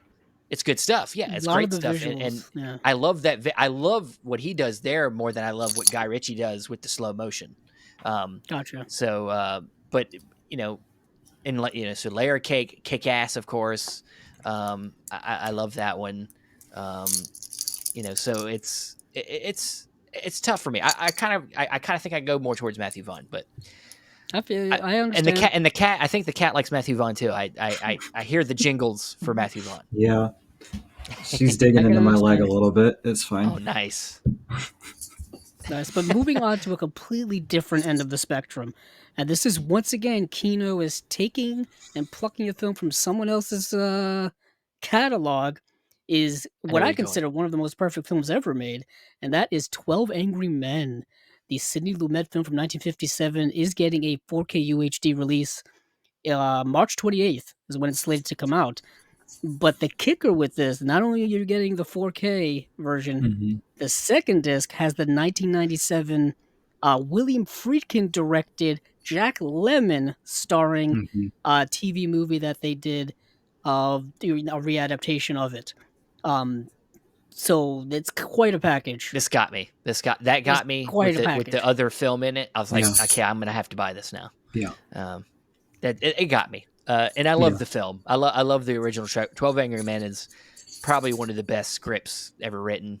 Oh It's my like god, yeah. just it just drives it's just all character stuff. It's all one room, and it's all just amazing Yeah, I think acting. it's very, very progressive for the time as well. Yeah, That's one of my perfect tens. It's just so good, and I have the criterion of it already, but I believe the features are different, substantially so. Like, I don't think a lot of those were ported over. And like you said on this new one, like I almost bought their standalone of the remake a few times because I heard it was really good, and I didn't, and I'm kind of glad I didn't now because yep. Uh, You and then you waited. oh, the other thing is that on the Criterion, that's not a 4K master, so this is a new restoration and everything. Well, That's yeah, it. Just says high digital or high definition digital transfer. So I'm like, okay, well, it's already sold on the new transfer, but then you're going to add another film and do it. Like, come on, easy. It's easy. This is an easy one. oh yeah, it's an easy one. And the reason, yeah, the reason being is that that Criterion actually came out in 2011. So that is a relatively long It's an time ago. We're old talking Blu-ray. Yeah. 12 years ago. That's a relatively old Blu-ray, and that was kind of one of their first, forays into Blu-ray, really, their first couple of years there. So I'm really surprised that Criterion didn't, Yeah, me hold on too. to this to do it. Some of these have surprised. I think it's just because I waited so long. They might have just dropped the ball and lost the chance at some of them. I don't know. Yeah, we when we were talking to Jared Honor from Mondo Macari. He talks about like you can't wait too long on some of these. I think a lot of times it's like 7 years.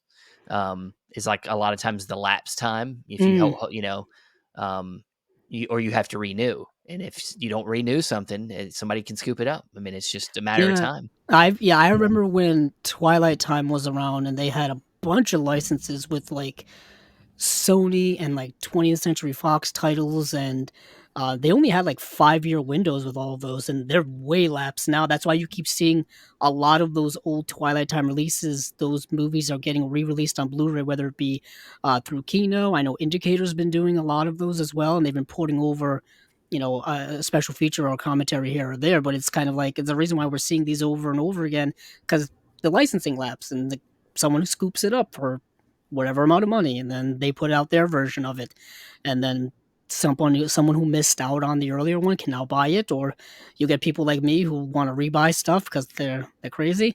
So you know what happens. But this is another one where I'm like, 12 Angry Men. This is a gigantic film. Um, And and I like the original cover art, they get using for the slipcover. I like the look of mm, it. Mhm. I do. Yeah, this film is pretty damn perfect. So I was really surprised to see that, and then moving on from there, there's a few more films that they announced. If I Had a Million, we talked about last week, where they finally gave us the details on that. Search for Beauty, which is a film starring Larry Buster Crabbe and Ida Lupino, What a name. is getting a Blu-ray release. This is a film from 1934, right on that edge of pre-code as well as coded films.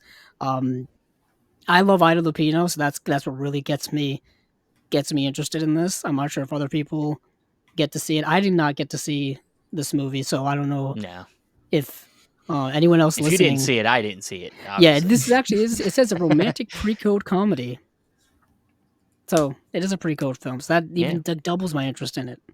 Hmm. definitely. Um, Any more Kino there? yeah, Hell with Heroes, starring Rod Hell Taylor and with Claudia Cardinale. This is That getting one's a pretty release. obscure. Yeah, I very. saw had like 50 views on Letterbox or something. Oh, It does Really, really? it. really deep in the vault stuff there. Interesting, directed by Joseph Sargent, who directed White Lightning, and which is Burt Reynolds' film, and then Taking of Pelham 123, the one Mm. from the Mm. 1970s, which, if I'm not mistaken, Kino just put out a 4K of that Yep. film. Yep. I heard it looks Mhm. fantastic. I really I want to need to get get it. it. I love that film a lot. Yeah, I really like that, and I would say this: the Tony Scott remake is not bad. It's actually Yeah, it's not. the Yeah. one with John Travolta and It, Denzel, right? Travolta, he's Doing his thing. he's doing something. He's there. He's doing something, man. Denzel very much anchors that film, though. I would Yeah. say. Uh, The thing is, I'm a fan of Tony Scott. I like hmm, Tony Scott's films, more than Ridley Scott, personally. you and That might be Tarantino. that might be a hot take, but No, Tarantino has the same take. yeah, he has a vampire film from the 80s with Hunger, Bowie in it. but With called that, Hunger. yeah, Hunger, love it. Hunger. It's an amazing 1903. vampire I think it film. was his first. I think it was Tony Scott's first film. It's his first film. Yeah. There's a Warner Archive release of that. Yep. It's got Catherine Deneuve.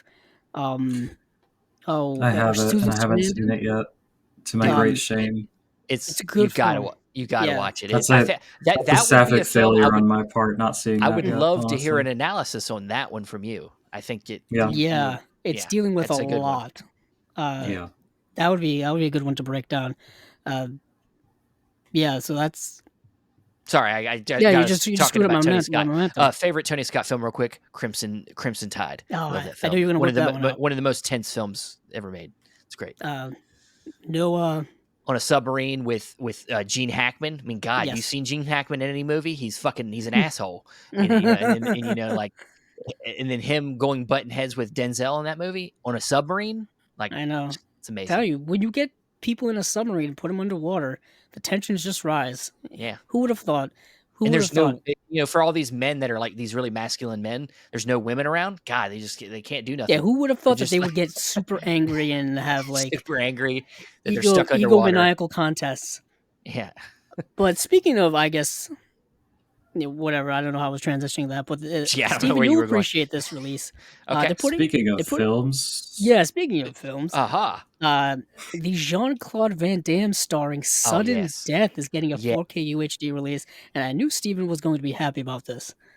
Well, Take it it's away. been a while. I'll be honest with you, it's been a while since sudden death is not one of the ones that I hold as high as maybe something like Bloodsport or Hard target. Hard Target, or even I would say like Lionheart. Lionheart's up there for me. Um, but this is still one of the prime Van Damme films that people I think a lot of people like. But it's I believe if I remember the synopsis, it's like he's a cop, and he gets at the beginning of the film he gets hurt really bad. I don't know. Maybe I'm thinking I of the haven't wrong seen the movie. movies. I couldn't tell you. I've seen it. I've definitely seen the movie. It's just been so long. And honestly, a lot of these movies are very generic plots, so it's hard. You can get them easily mixed up, especially like Steven Seagal films. Hmm. It's so easy to mix them up because he's like playing the same character in every movie. But I am a Van Damme fan, and I really do need. I mean, like I still haven't gotten that Hard Target 4K, and Oh, I was just and gonna ask you about that actually, it's because they actually did one I they didn't did get. put that out. Yeah, Um, Peter, this is directed by Peter Hyams, and Peter Hyams kind of an underrated director, I think.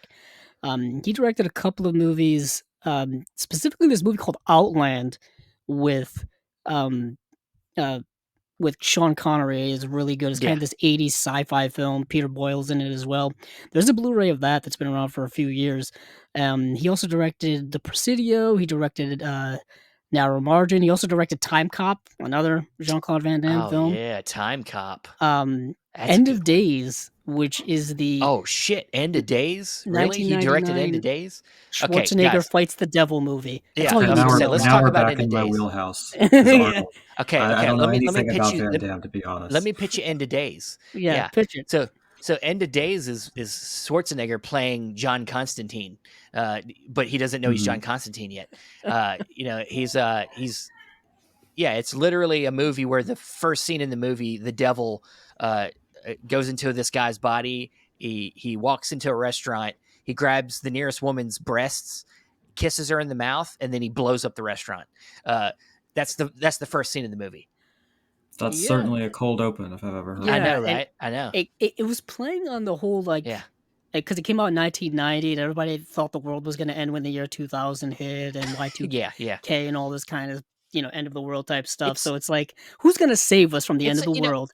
it's not a good movie, but it's gritty, and it's an interesting role. I think I will for watch Schwarzenegger. anything with Arnold in it at least once, especially Mm, prime pre-2000s Arnold. Like, come on, yeah, come because on. You got to go for it at least pretty once. sure It's it's this was the movie he did right before he did T3, and then he did Oof. the whole governor who thing and who was politics playing the thing. devil. Gabriel Byrne was Yeah, playing the Gabriel devil. Byrne. There you go.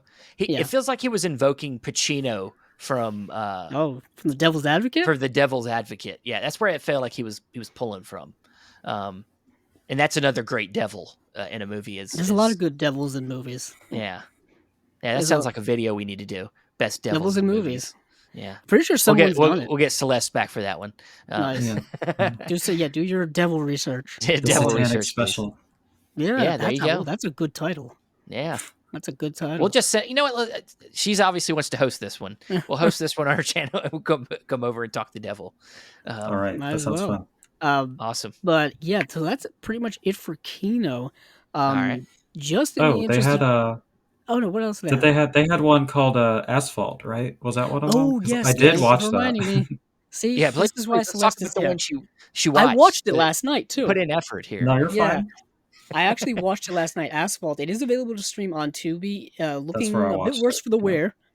Uh-huh. It's a 90-minute, um, uh, 90-minute silent film from 1929. So right at the end of the silent era.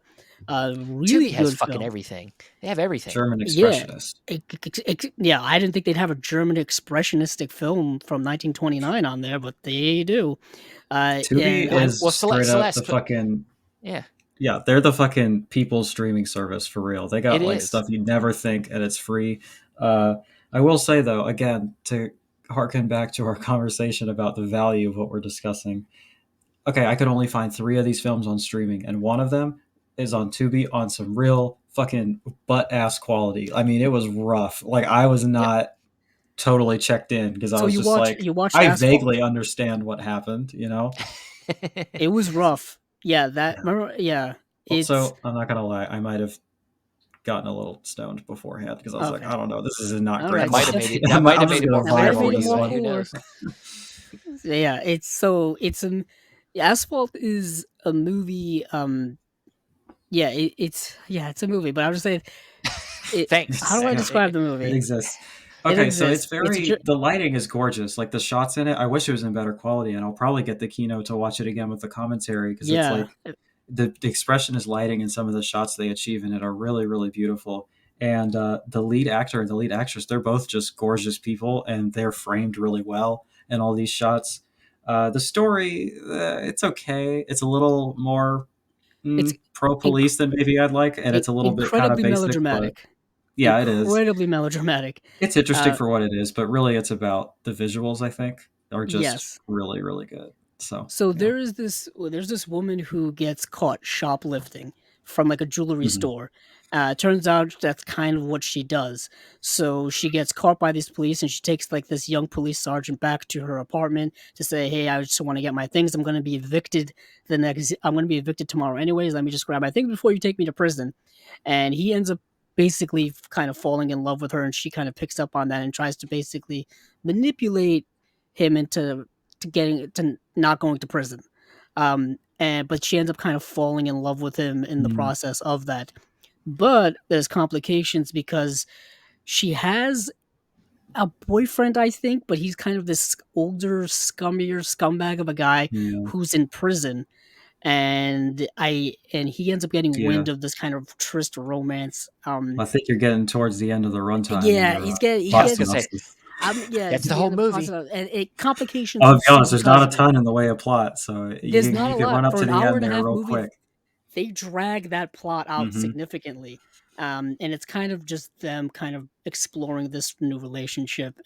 Very Mhm. melodramatic, but like kind of Celeste said, two gorgeous looking people on screen, and shot very very beautifully. Especially her, honestly, whenever he was like doing the thing where it's really just framing her and she's just glowing in the lights, I was just like, man, I don't really know what's happening, but this is a good movie.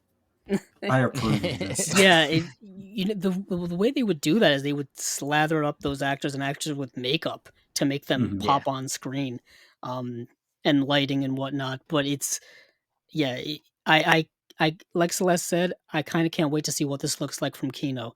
Like how are they going to clean this up? And because it looked pretty rough, Yeah. to be honest. Yeah. But yeah, that's Asphalt. And that's put out by Kino Classics line, which is different than Kino Lorber Studio Classics. Oh yeah, I They guess it would be yeah, since it's German, right? I Yeah, think yeah, it's that wouldn't from be in the studio system. FW Murrah now. yeah, it's Yeah. from that line where they put out like Nosferatu and Metropolis and things like that. It's Battleship from that Potemkin older too. line. Yeah. Um, so if people are interested in that, I would recommend it really Mhm. for Yeah, I think something it's that's worth a 90 watch, minutes long, especially in nicer quality. nicer Yeah. quality. And before we get to the last thing, which I think is we're going to talk indicator real quick. Well, I do want to Uh, bring up the neon stuff. well, I was going to say that, Oh, and true. also, Yeah. yeah, before neon stuff. Right now, Vinegar Syndrome's partner label Spotlight is happening right now with ETR Media. It's 50% off select titles. So I went ahead. We've had the director Sean Donnelly on that did the Yeah. film. I think We're Alone Now, and that's one of the Mhm. films that's got a 50% off right now. So I went ahead and finally picked it up. So go there now, and that's a great documentary. Um, Yeah. you should watch. You should pick that up. So Yeah. I already we do. picked that one up on a previous Yeah, whatever month when I because I always have the half off with the subscriber discount. yeah, yeah, But I picked that one up because I really enjoyed it when I watched it, and it has really stayed with me. Yeah, there's a ton of yeah. supplements on it, so I'm excited to get into it. But also, I haven't pulled the trigger on it yet. But Scream Queen is half off right now, and that film Okay, is incredible, and I highly recommend it. and that's an ETR Media as well. Yeah, Okay, cool. All it's right. about the fuck, I forgot his name. The star of Nightmare on Elm Street 2, Oh, who was you know, kind of I've heard of that outed as a document. gay I've heard of man. that. Yeah, yeah. Yeah, and it kind of goes into the very overtly like queer text of that film, and Oh it yeah, kind of gets into yeah. uh, like LGBT representation in Hollywood in general. It really kind of expands its scope further than I was expecting, and it's a really moving, powerful film, and I really highly recommend it. Awesome. Yeah, I'm gonna see if I can add it to my order. See if I can do that.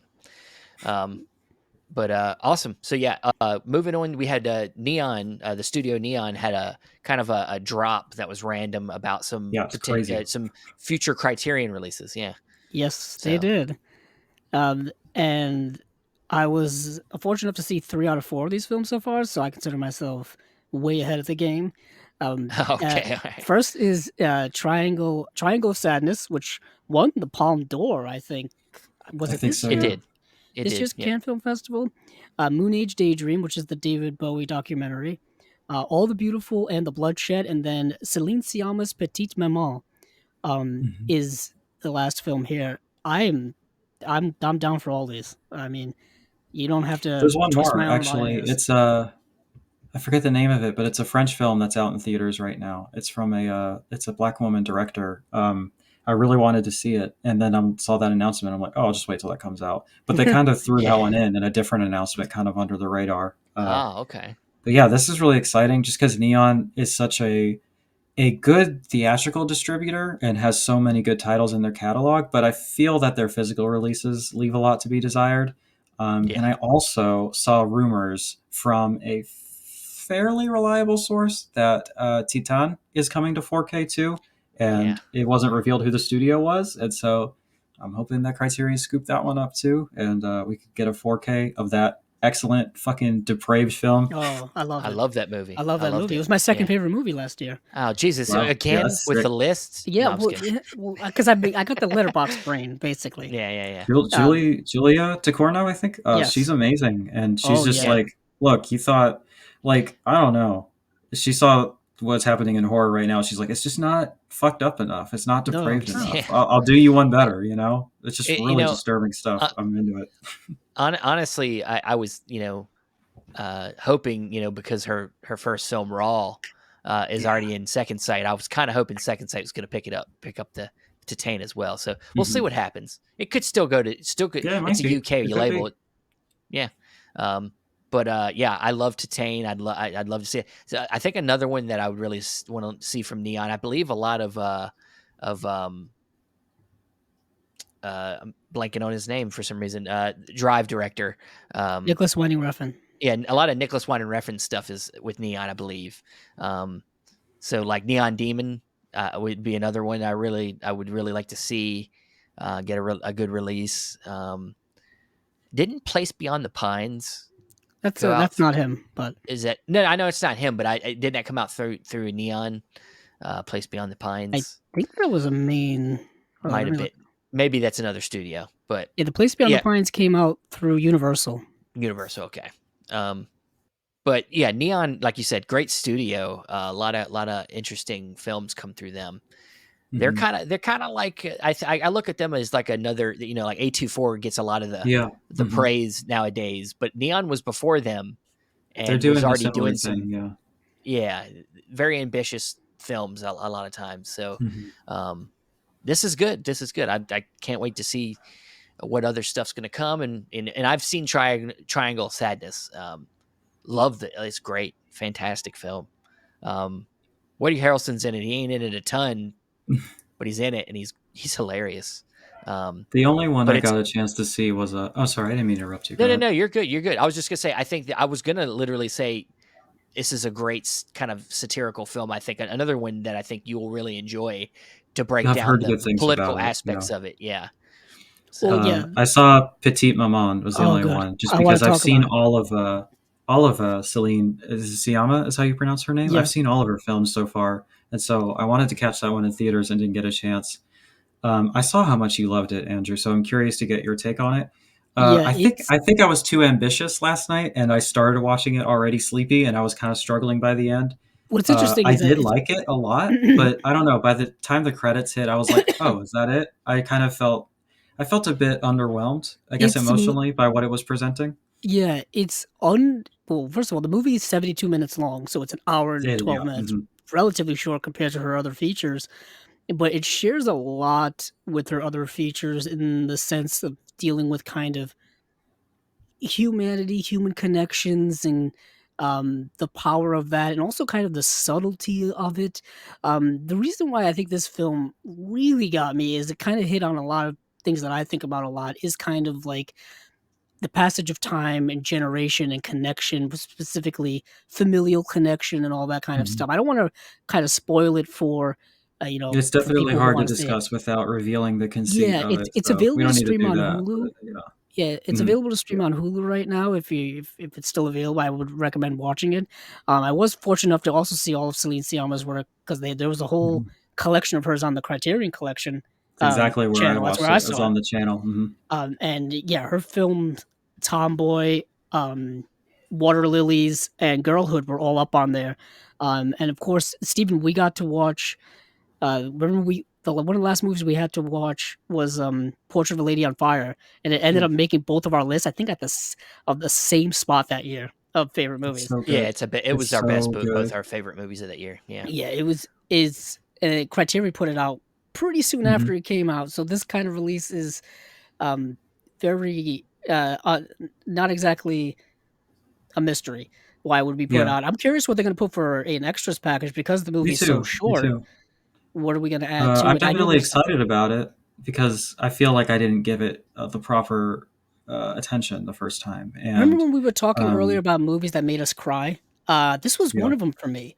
You know what I mean? I yeah, could connect with I it could see on a that for very sure. emotional level because it's dealing with loss, and it's dealing with loss at a very tender young age of the main Hmm. character we're talking about in this movie is like 8 years old and dealing with the loss of a family member, specifically a Hmm. grandmother, and having to process that at that age and just having to process grief and loss at any age is a really complex thing. And Yeah. the film frames its story in a way in which we can connect with grief through other family members and connect Hmm. through our past versions of family members and whatnot, and with being too a little mysterious and ambiguous here. But I just thought it was just fascinating how the generations move on, and yet certain things still permeate, like life and death, that cycle. No matter the generation you're in, no matter what decade it's in, no matter what, it still happens. Hmm. And what would we do to kind of process that in this unique way that this movie presented that process? Um, Hmm. yeah, I'm being very cagey because I want people to experience it themselves. But I thought it was just beautifully well filmed, well acted. The child Yeah, actors I'll in it, say on a technical level, all of it was superb. Yeah, superb, again, I don't want to ruin it for people, so subtly I beautiful, won't really go into it. But yeah. filmmaking, and I appreciate that a lot. In a world where Hmm. we have a lot of obvious and a lot of bombastic filmmaking and aggressive Hmm. filmmaking, it's you kind Yeah, of immerse yourself in the subtle beauty of the filmmaking that Celine Sciamma does, yeah, it with was nice to hitting get like a very soft, understated sort of yeah, pastoral take and on it. You know, it was her nice. films are very much like that. Even Portrait of a Lady on Fire had that subtle beauty in it of hammering home human connection on a romantic and on just a soul level, like connecting souls. It was beautiful, beautifully well done. But I'm a big fan of all of her work. So this is something I gotta add. I gotta add all of her other stuff. I'm not sure if her earlier work is available. I know Girlhood's available on Blu-ray here. Not sure about Tomboy or Water Yeah, I don't Lilies. think the early stuff is Region A yet. Hopefully, somebody gets on that. Someone, Criterion, if you're listening, if you're releasing these two, why not the early two Big as fans, well? I'm Come sure. on, come on, Hey, give me a whole collection. maybe one of these shorts is on this Blu-ray, this new edition of this film. Maybe you know how Yeah, they but like I to wonder if add. it's a multi-pack, Yeah, perhaps. Mm. it's But possible. yeah, we also got to what was the other films that were in? Yeah, Moon Age Daydream. I got to watch, and this was a film that's another kind of in the line of all of these documentaries about David Bowie, but it wasn't a film. It wasn't a documentary about his life and life events.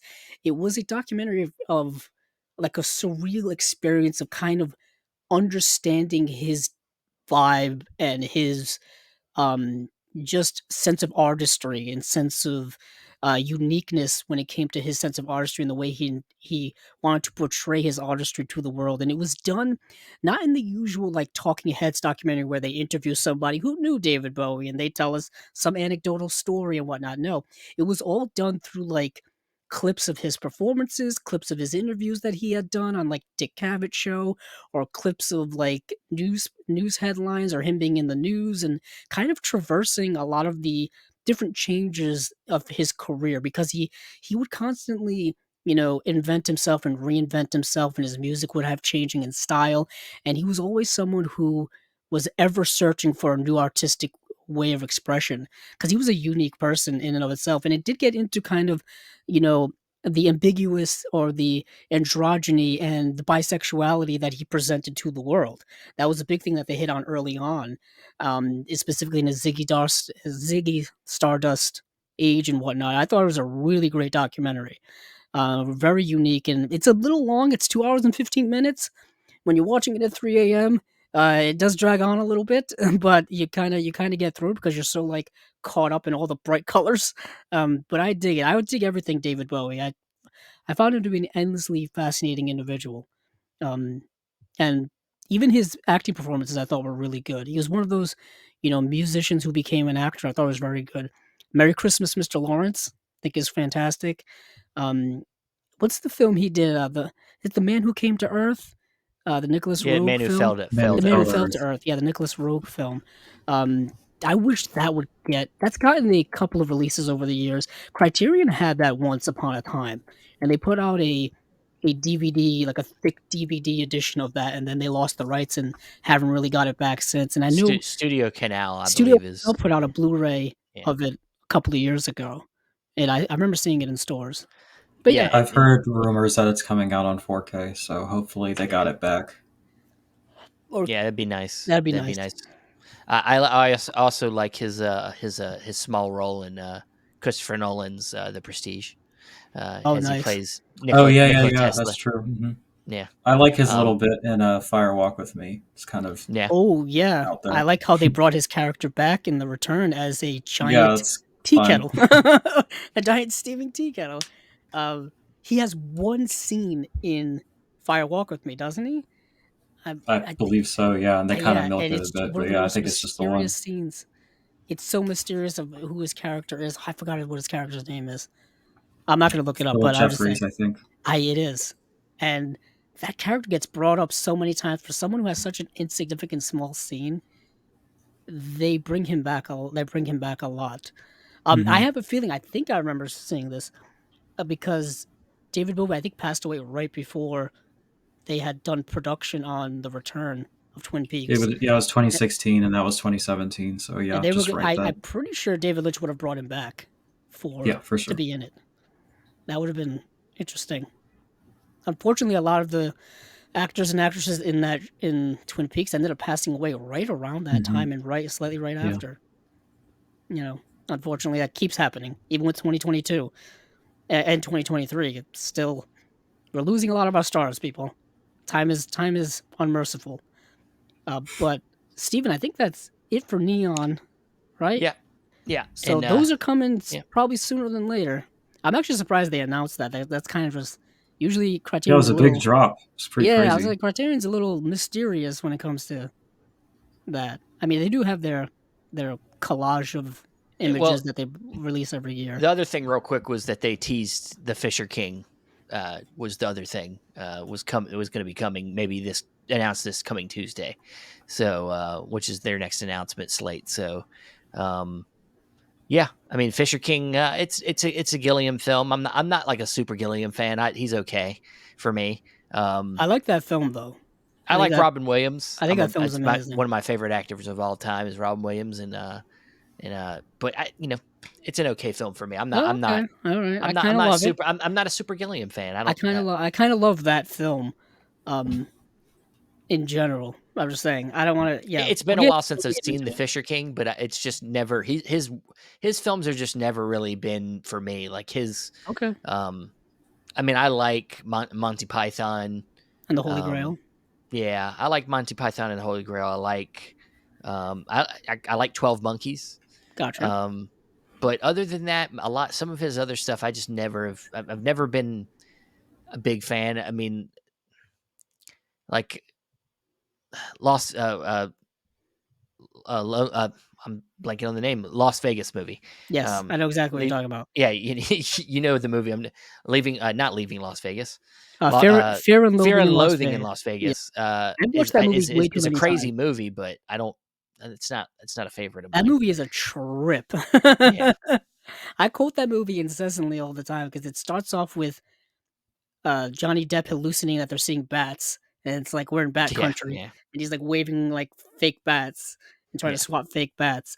That whole movie is an acid trip because the characters are constantly on acid trips in that whole movie. Um, but it is based off of the Hunter S. Thompson book and Hunter S. Thompson Yeah. experience. Is a unique individual in Hunter S. He's Thompson. Terry Gilliam's a polarizing filmmaker. I think even just personally, on a personal level, I think he's not considered to be the greatest dude. But He has said some controversial things over the last yeah, several years that yeah. haven't really gone over well with the general public. But I can understand that when it comes to his films, they're an acquired But it taste. doesn't bother either way. I just don't really care for much of his Gotcha, films. That has gotcha. nothing to do with it. But But let's move on from there to I guess our only real kind of slate of movies that we have this week, and that is Indicator. Yeah, Indicator in the It's like UK, all classic Hollywood shit this time, huh? it yeah, Right? is getting back to kind of like their roots, I guess. in a Yeah, way, In kind a yeah. of. way. I mean, I know there's probably a lot of people who are It's happy. it's a palate cleanser for what they're about to release because you got the Michael J. Murphy set that's gonna be coming out here soon. It's finally coming. So they announced these classic movies. And they're like, hey, look, this will come in March, but before this, get ready because you got some crazy shit coming. Oh Um, yeah, you they've know, got there's a host of things coming here. So we've got 4 movies. We've got Broken Lullaby, The Kiss Before the Mirror, Bluebeard's Eighth Wife, and State of the Union. I would have fucking given up after 2. I mean, 2 is enough. Yeah, 2 wives. I mean, that's crazy. Celeste said, 8 these are all wives. classic Hollywood films starring classic Hollywood actors and actresses, directed by classic directors. It's like Hmm. it's It's everything you fucking could want. classic. It's everything you could want. Uh, the only one I So, managed to see was Bluebeard's Eighth Wife, which yeah, is directed by Ernst Lubitsch, Yes. starring Claudette Colbert, and co-written by Billy Wilder, one of my all-time favorites, Billy oh yeah. Dubs, as I like to call him. Nice. He would And appreciate I that. loved it. It was so fun. It was so good. I'm real. It's like that kind of thing is just really perfect for me. I'm really into the really golden era screwball comedy stuff with the really Yeah, sharp, witty dialogue that kind of doesn't ever stop, and the kind yeah. of charming characters and the ridiculous romances. And this one was a lot of fun. And Claudette Colbert was just amazing in it. And I I don't had know a what it nice time was. with it. I like it. It's good. Yeah, it kind of made me. I don't. This is me. I like to make these stupid comparisons sometimes, but to other movies. But it kind of made me think like a weird reversed version of that movie, How to Lose a Guy in 10 Days. Hmm. Like where in that movie you know they're trying to she's trying to get him to break up with him the whole movie, and in this movie she's trying to fix him, like Mm, trying to get him to stick, keep him, because right. he's always bound to just get another wife. She's trying to keep him, and it's kind of this weird reversed movie of that Yeah. movie. Yeah, for uh those of you who don't know the premise of the movie, yes, it stars Gary Cooper, Claudia Colbert, and Gary Cooper is this guy who's on his 8th marriage, or he's about to be on his 8th marriage when he meets Claudette Colbert's character in a very I would say cute meet cute, I guess. That's not the best terminology, but we're gonna go with that. And I believe he's staying in like a hotel, and he kind of meets her in the lobby or something like that, and he kind of instantly falls for He's her. at a And he, store. He's at a oh, department or that's what like it is, clothing store. Yeah. clothing store. And it does turn out that they're staying at the same hotel because her father is some type of he's not a baron, but he's like some type of extended royalty, whatever. Regardless, he can't pay his bill, and the hotel's trying to kick her father out. And lo and behold, the person taking over his room is Gary Cooper's character Marquis. after they had this cute meet. And it's like, and they meet and they fall in love, and then. Come to find out, he's already had 7 wives previously. One has passed away. and, She's gonna be his and 8th wife. And this is when you say, as the female in this scenario, did he kill all his other wives? Like what What is had to the have issue fucking going Well, on happened? here? there's the Bluebeard connection, I guess. Uh, Yeah, it's like what happened? And I don't know. It turns out You don't really find out about his other wives. You just know one has passed away, and I guess the other marriages didn't work out. Well, I was gonna But say the other thing is, even if he didn't kill them all or did, he's like a serial killer. He obviously sucks.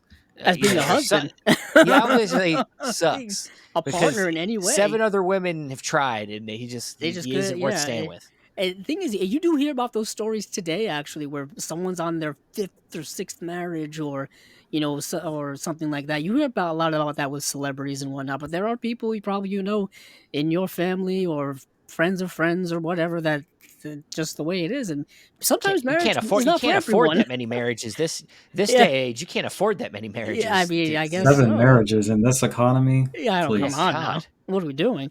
But she is trying to figure out a way to make this marriage stick, and the way she's going about it is uh, finding out ways to make him jealous, to kind of rile him up, so that he'll kind of stay in competition, to keep her. You know what I mean? So she starts writing pursuing, like yeah, yeah. fake like letters that he finds and whatnot.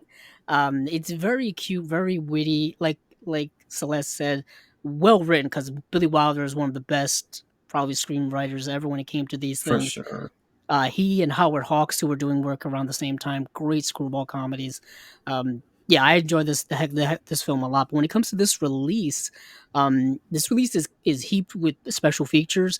All of these releases do have Region A versions that have already come out, but they don't compare when it comes to special features. They really Okay, don't. that's what I was going to ask you because you're the expert on Yeah, this I sort of kind of did a thing. quick research the other night when it came to Bluebeard's Eighth Wife. The only difference between this and the Kino release that I think Steven may have I have the Kino is release. Yeah, there's a commentary, I think, on that release by Kat Ellinger that isn't on this release here from Indicator. Hmm.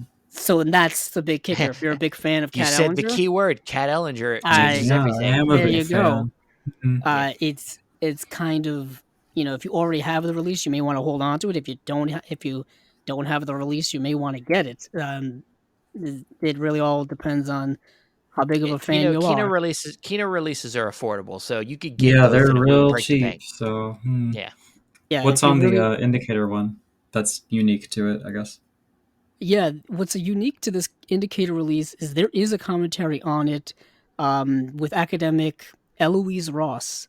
Hmm. There's guarded interviews with Claudette Colbert. There's a military training video on here. I don't know why. Okay. Sure.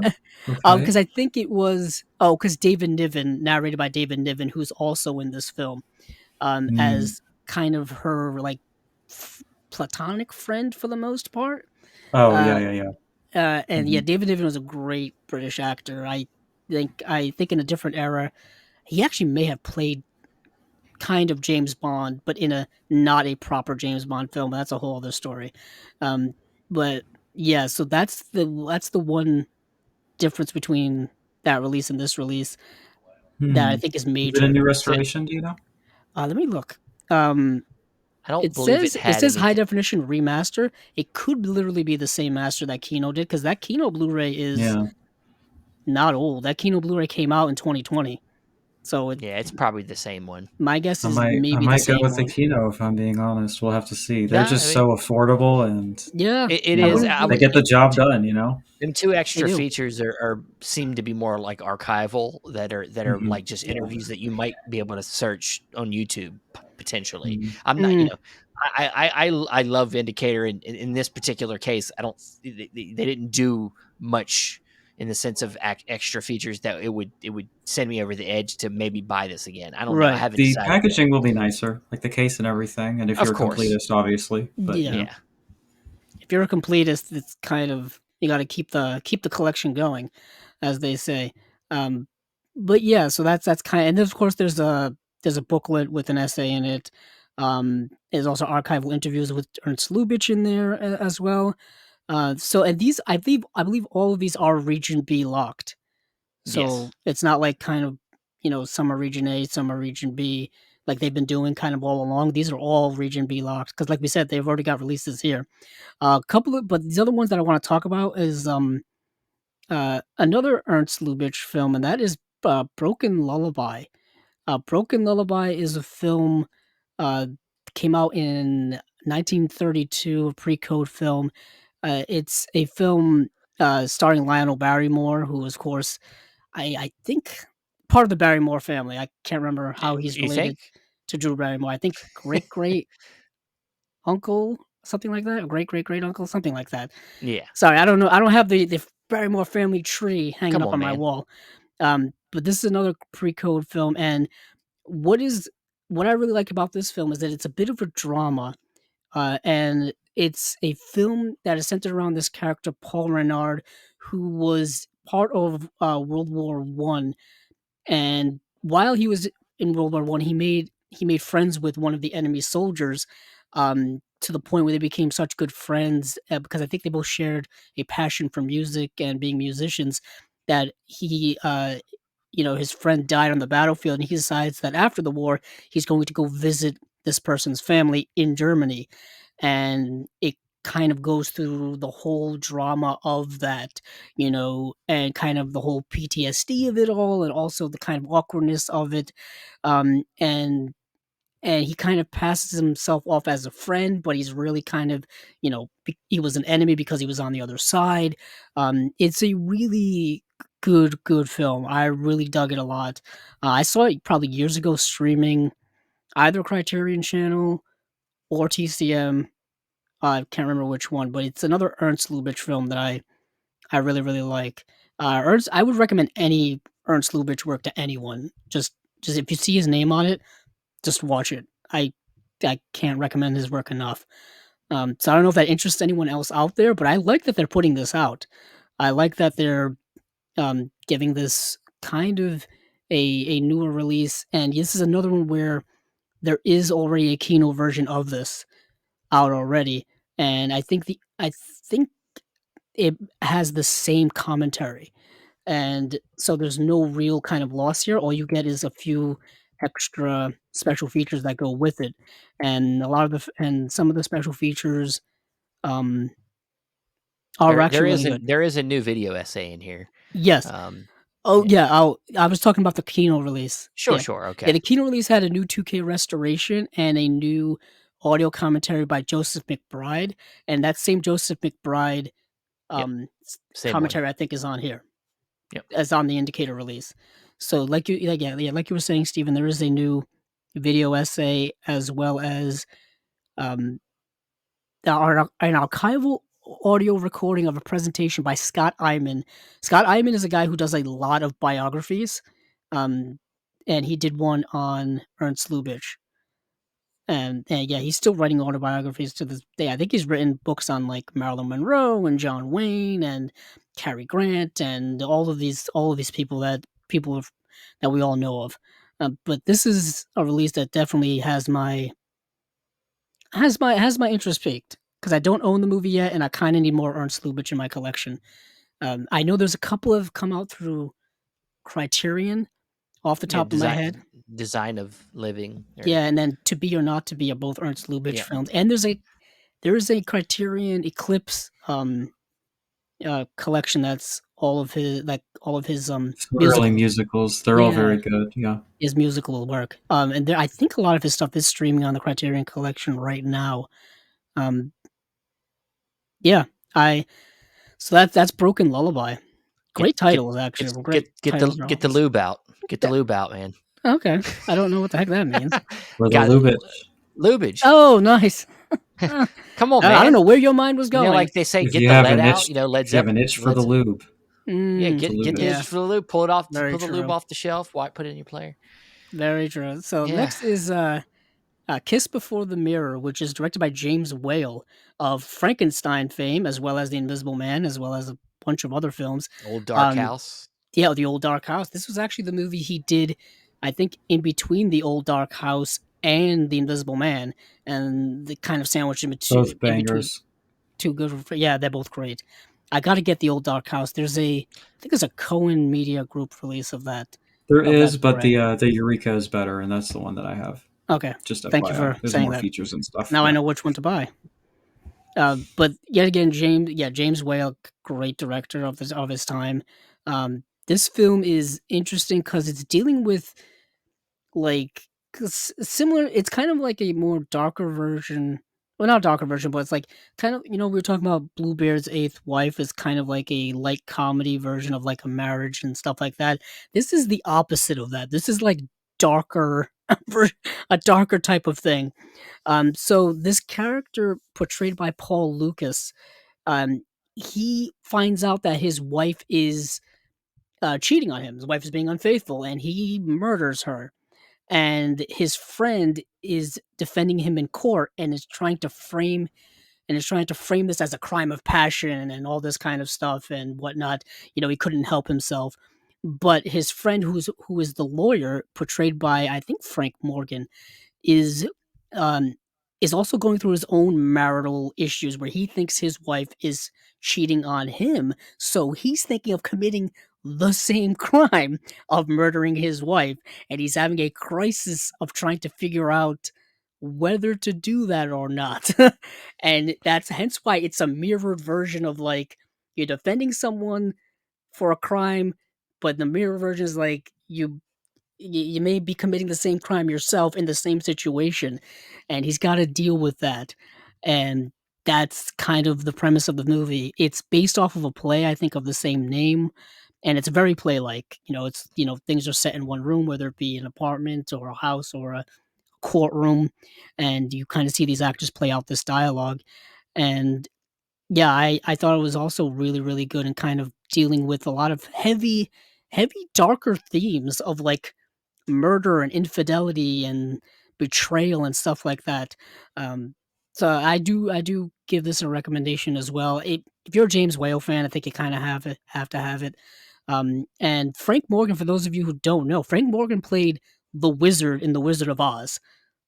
That's the connection I make. So when I saw him, I'm Dang, like, that's the wizard from The Wizard of Oz. And what an asshole! yeah, I guess he's kind of Eh, having a crisis of faith. Is the wizard going to commit murder? But yeah, I really like this movie a lot. Cool. So once again, uh, kind of another recommendation. These are all going to be recommendations for me. I mean, I love I was gonna classic say, well, Hollywood. the last one's Frank Capra film, so I'm Yeah, I gonna. mean, come on now. It's it's a no brainer.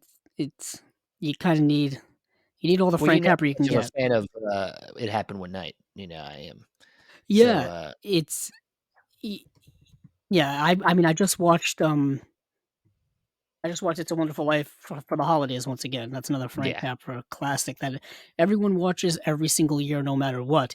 But once again, there is a Kino release of The Kiss Before the Mirror here in the States. It came out in 2021, actually, so relatively new.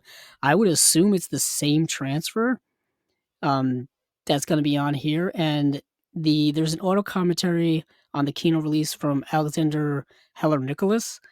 And I think it's not on here. So that's the only main difference. great. Yeah. And there's another 2 features here. I There's was a new video excited for a essay. second. There's a new video essay and then another kind of um another actually a short directed by James Whale for the War Department in 1943 doing some propaganda. I love those deep cut shorts that they throw on there. I mean, that's a little bit different because that's just like a government commission thing, but that's still cool, right? Yeah, Yeah, it's like I you didn't know that a lot of them got commissioned to do that. Hmm. And it's kind of interesting how th- the government tried to kind of weaponize Hollywood to sell the war to the American people, really. And that kind of happens a lot throughout the generations. It even happens now, growing up during the times we Hmm. are growing up to now. I mean, they made those Navy commercials look so cool back don't in high don't school. don't get Celeste started. I can tell Yeah. she just wants to Oh tear my into what you're goodness. They saying. they would have Something. oh, talk about Hollywood. They would have um Steven, you probably know this. Or maybe even Celeste does one of the Godsmack songs of like, really aggressive metal, and they would have Keith. I was not a You Godsmack were not a fan, so you're Godsmack. I've not seen them in asking. concert actually. Yeah, And they would have Keith David do a voiceover for the Navy commercial and be like, whatever, like to make it sound like the coolest thing in the world. And this was like 2002, Well, 2003, right at the beginning of when we were getting into these international conflicts. So, brainwashing the next generation of high school kids to join the army and join the military and make it sound so cool. And with the they, power of Godsmack. oh, I've seen them in God. concert. Great concert. Um, Yeah, I got a couple jams. yeah, yeah. Growing up in the '90s, they were that '90s alternative metal, wasn't it? That was kind of their They're thing. the Scorpion King Oh, type beat there. I may or may not have that soundtrack on CD somewhere. Uh, Oh, just for that one Jesus. song. I stand It's Man. like alone. a yeah, it's like a butt rock sample platter or something. All the hits on there. uh, but yeah, Uh, let's move yeah. on to talk about government and talk about government stuff. State of the Union is the Frank Mm. Capra film Steven was just talking about, starring Spencer Tracy and Katharine Hepburn and Van Johnson, Angela Lansbury, who just recently passed away, Adolphe Bonjour, who we talked about last week, and all directed by Frank Capra, 1948. This was after It's a Wonderful Life came out, and this film is fascinatingly interesting because of its contemporary kind of connections. So they get so Spencer Tracy plays a businessman that the Republican Party wants to nominate for presidential candidate, and they're trying to manipulate him and trying to use him to basically become their candidate. And it just shows you kind of the pushing, the pulling, the games they play, and just who really has the power behind the candidates. It's the backers, it's the people with the money and the money makers. Money equals power, and that's the way politics work. That's the way politics work now. That's the way they work forever. And you get Spencer Tracy in the middle of it.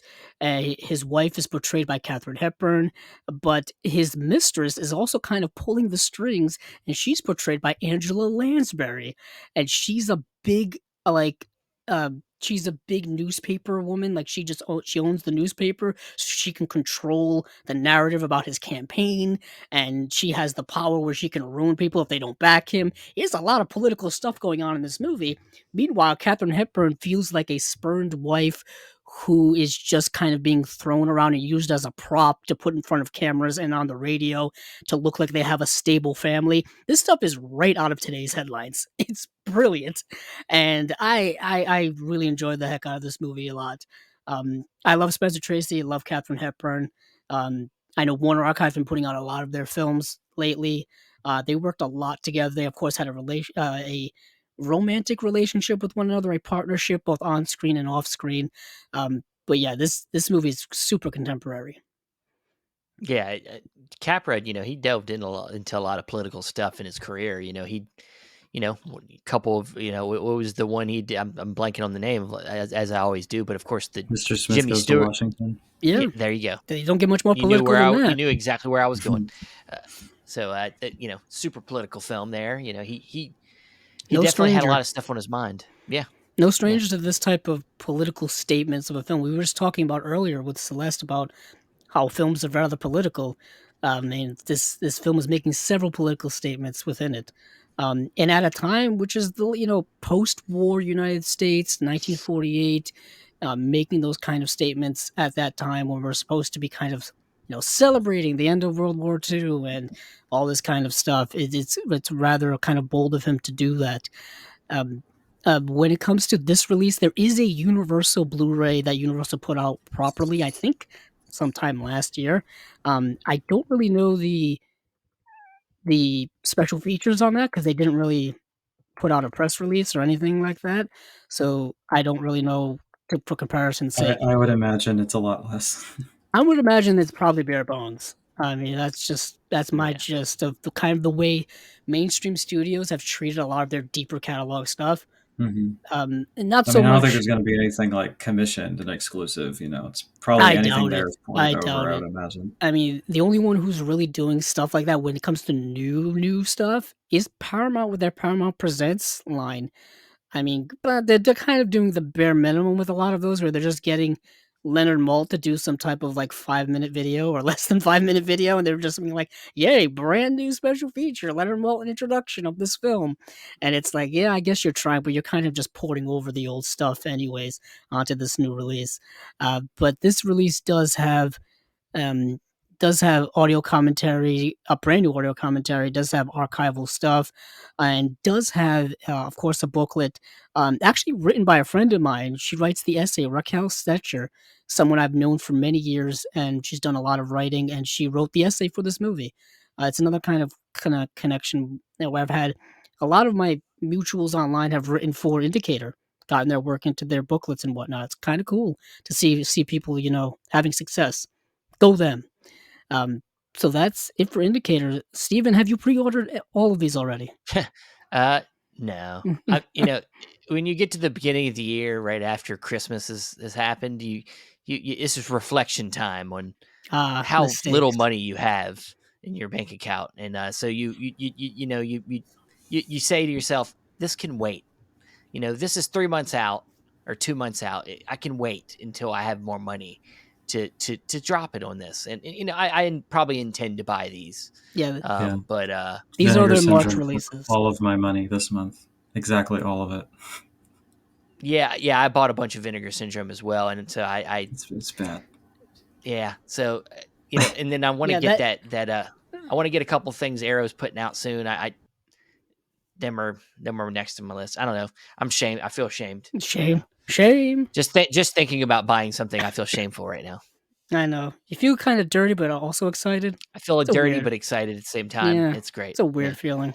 it's like going to a Great. strip club. I wasn't going to use that But comparison, but sure, why sure, not? okay, All why right, not? we'll just go with that. That's fine. But that seems to be We it support for. we support sex workers in this Oh, house. There's 100, no shame. There's no 110%. shame there. Of There course. is. I agree. 110%. I agree. There was a Criterion release that talked all about that. I can't remember the name of it, but there was a Criterion film. Working At, girls. Yes. that's it. Yeah, Working girls. I knew you. I knew you would know it because Yeah. you love. I know you're a big Criterion fan. I knew you were gonna get it. Oh, yeah, of Um, Yeah. course. Yeah. Yeah, that's another one. I was watching a lot of Criterion Closet videos, and someone had actually picked out one of those off the shelf.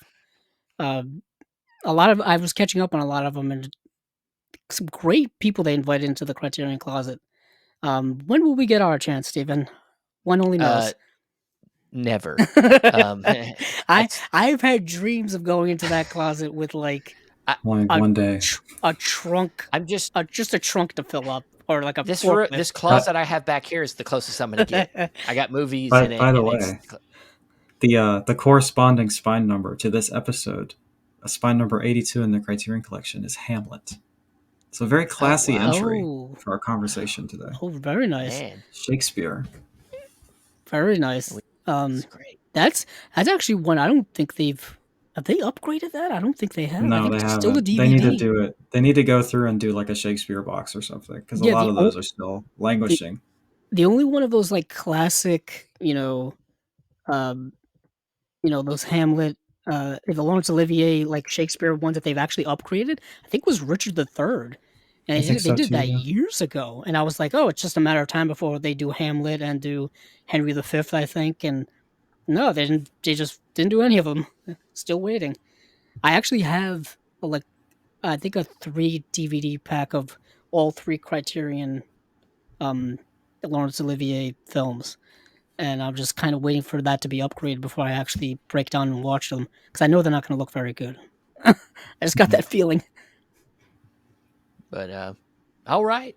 Well, Celeste, thank you very much for joining us. Of It's course. been a pleasure. We hope you had a good time. I did. Thank you for having me once again. I'm surprised we filled out 2.5 hours with like what 10 releases to talk about. So I That's have a what we do. penchant for being verbose. So It's what we do here. We talk about the stuff. That's how we fill it up, man. It goes by It's not. faster than you think. Yeah, It Mm. really does. it really does. And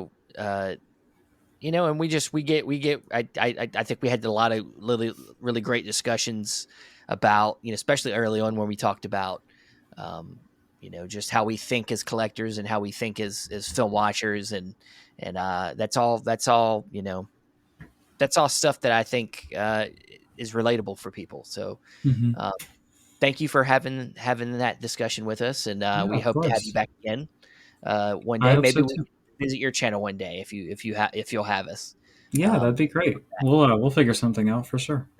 Definitely, we'll do this. We'll do this. The devil, the Satan films. We'll come. Satanic We'll come over. selections. Yes, Oh, that's still a satanic good title. selections. I think that should be a Halloween time. Satanic selections. Yeah, Um, absolutely. let's do it. Let's do it. Well, Celeste, if anybody wants to reach out to you, and of course, remind everybody of where they should go to watch your Mhm. videos. On YouTube, I think it's just at Celeste la Cabra. It's the same on Instagram as well. And I don't think it's the same thing on Letterboxd, but you can find it in the link of any of my videos or in the Okay. description of any of my videos. So yeah, feel free to hit me up there, and we can chat, and it will be cool. That's good. I hope it's cool. Andrew, where can you be found? You can find me on Twitter at Kevzilla06, as well as our YouTube channel, Chasing Labels. And you can find me on Facebook, Stephen Billings. You can also find me at the other Chasing Labels pages, whether it be our Instagram, Twitter. You can also go over to the Letterboxd as well, where I'm at Chasing Labels. Keep up and see what I'm watching. If I log things, I get behind. And then, of course, you can find the audio for the podcast on Podbean, Apple Podcasts, Stitcher, Spotify, and other places. Thanks again for listening. And hey, keep on watching them movies. I know I will. Die as well.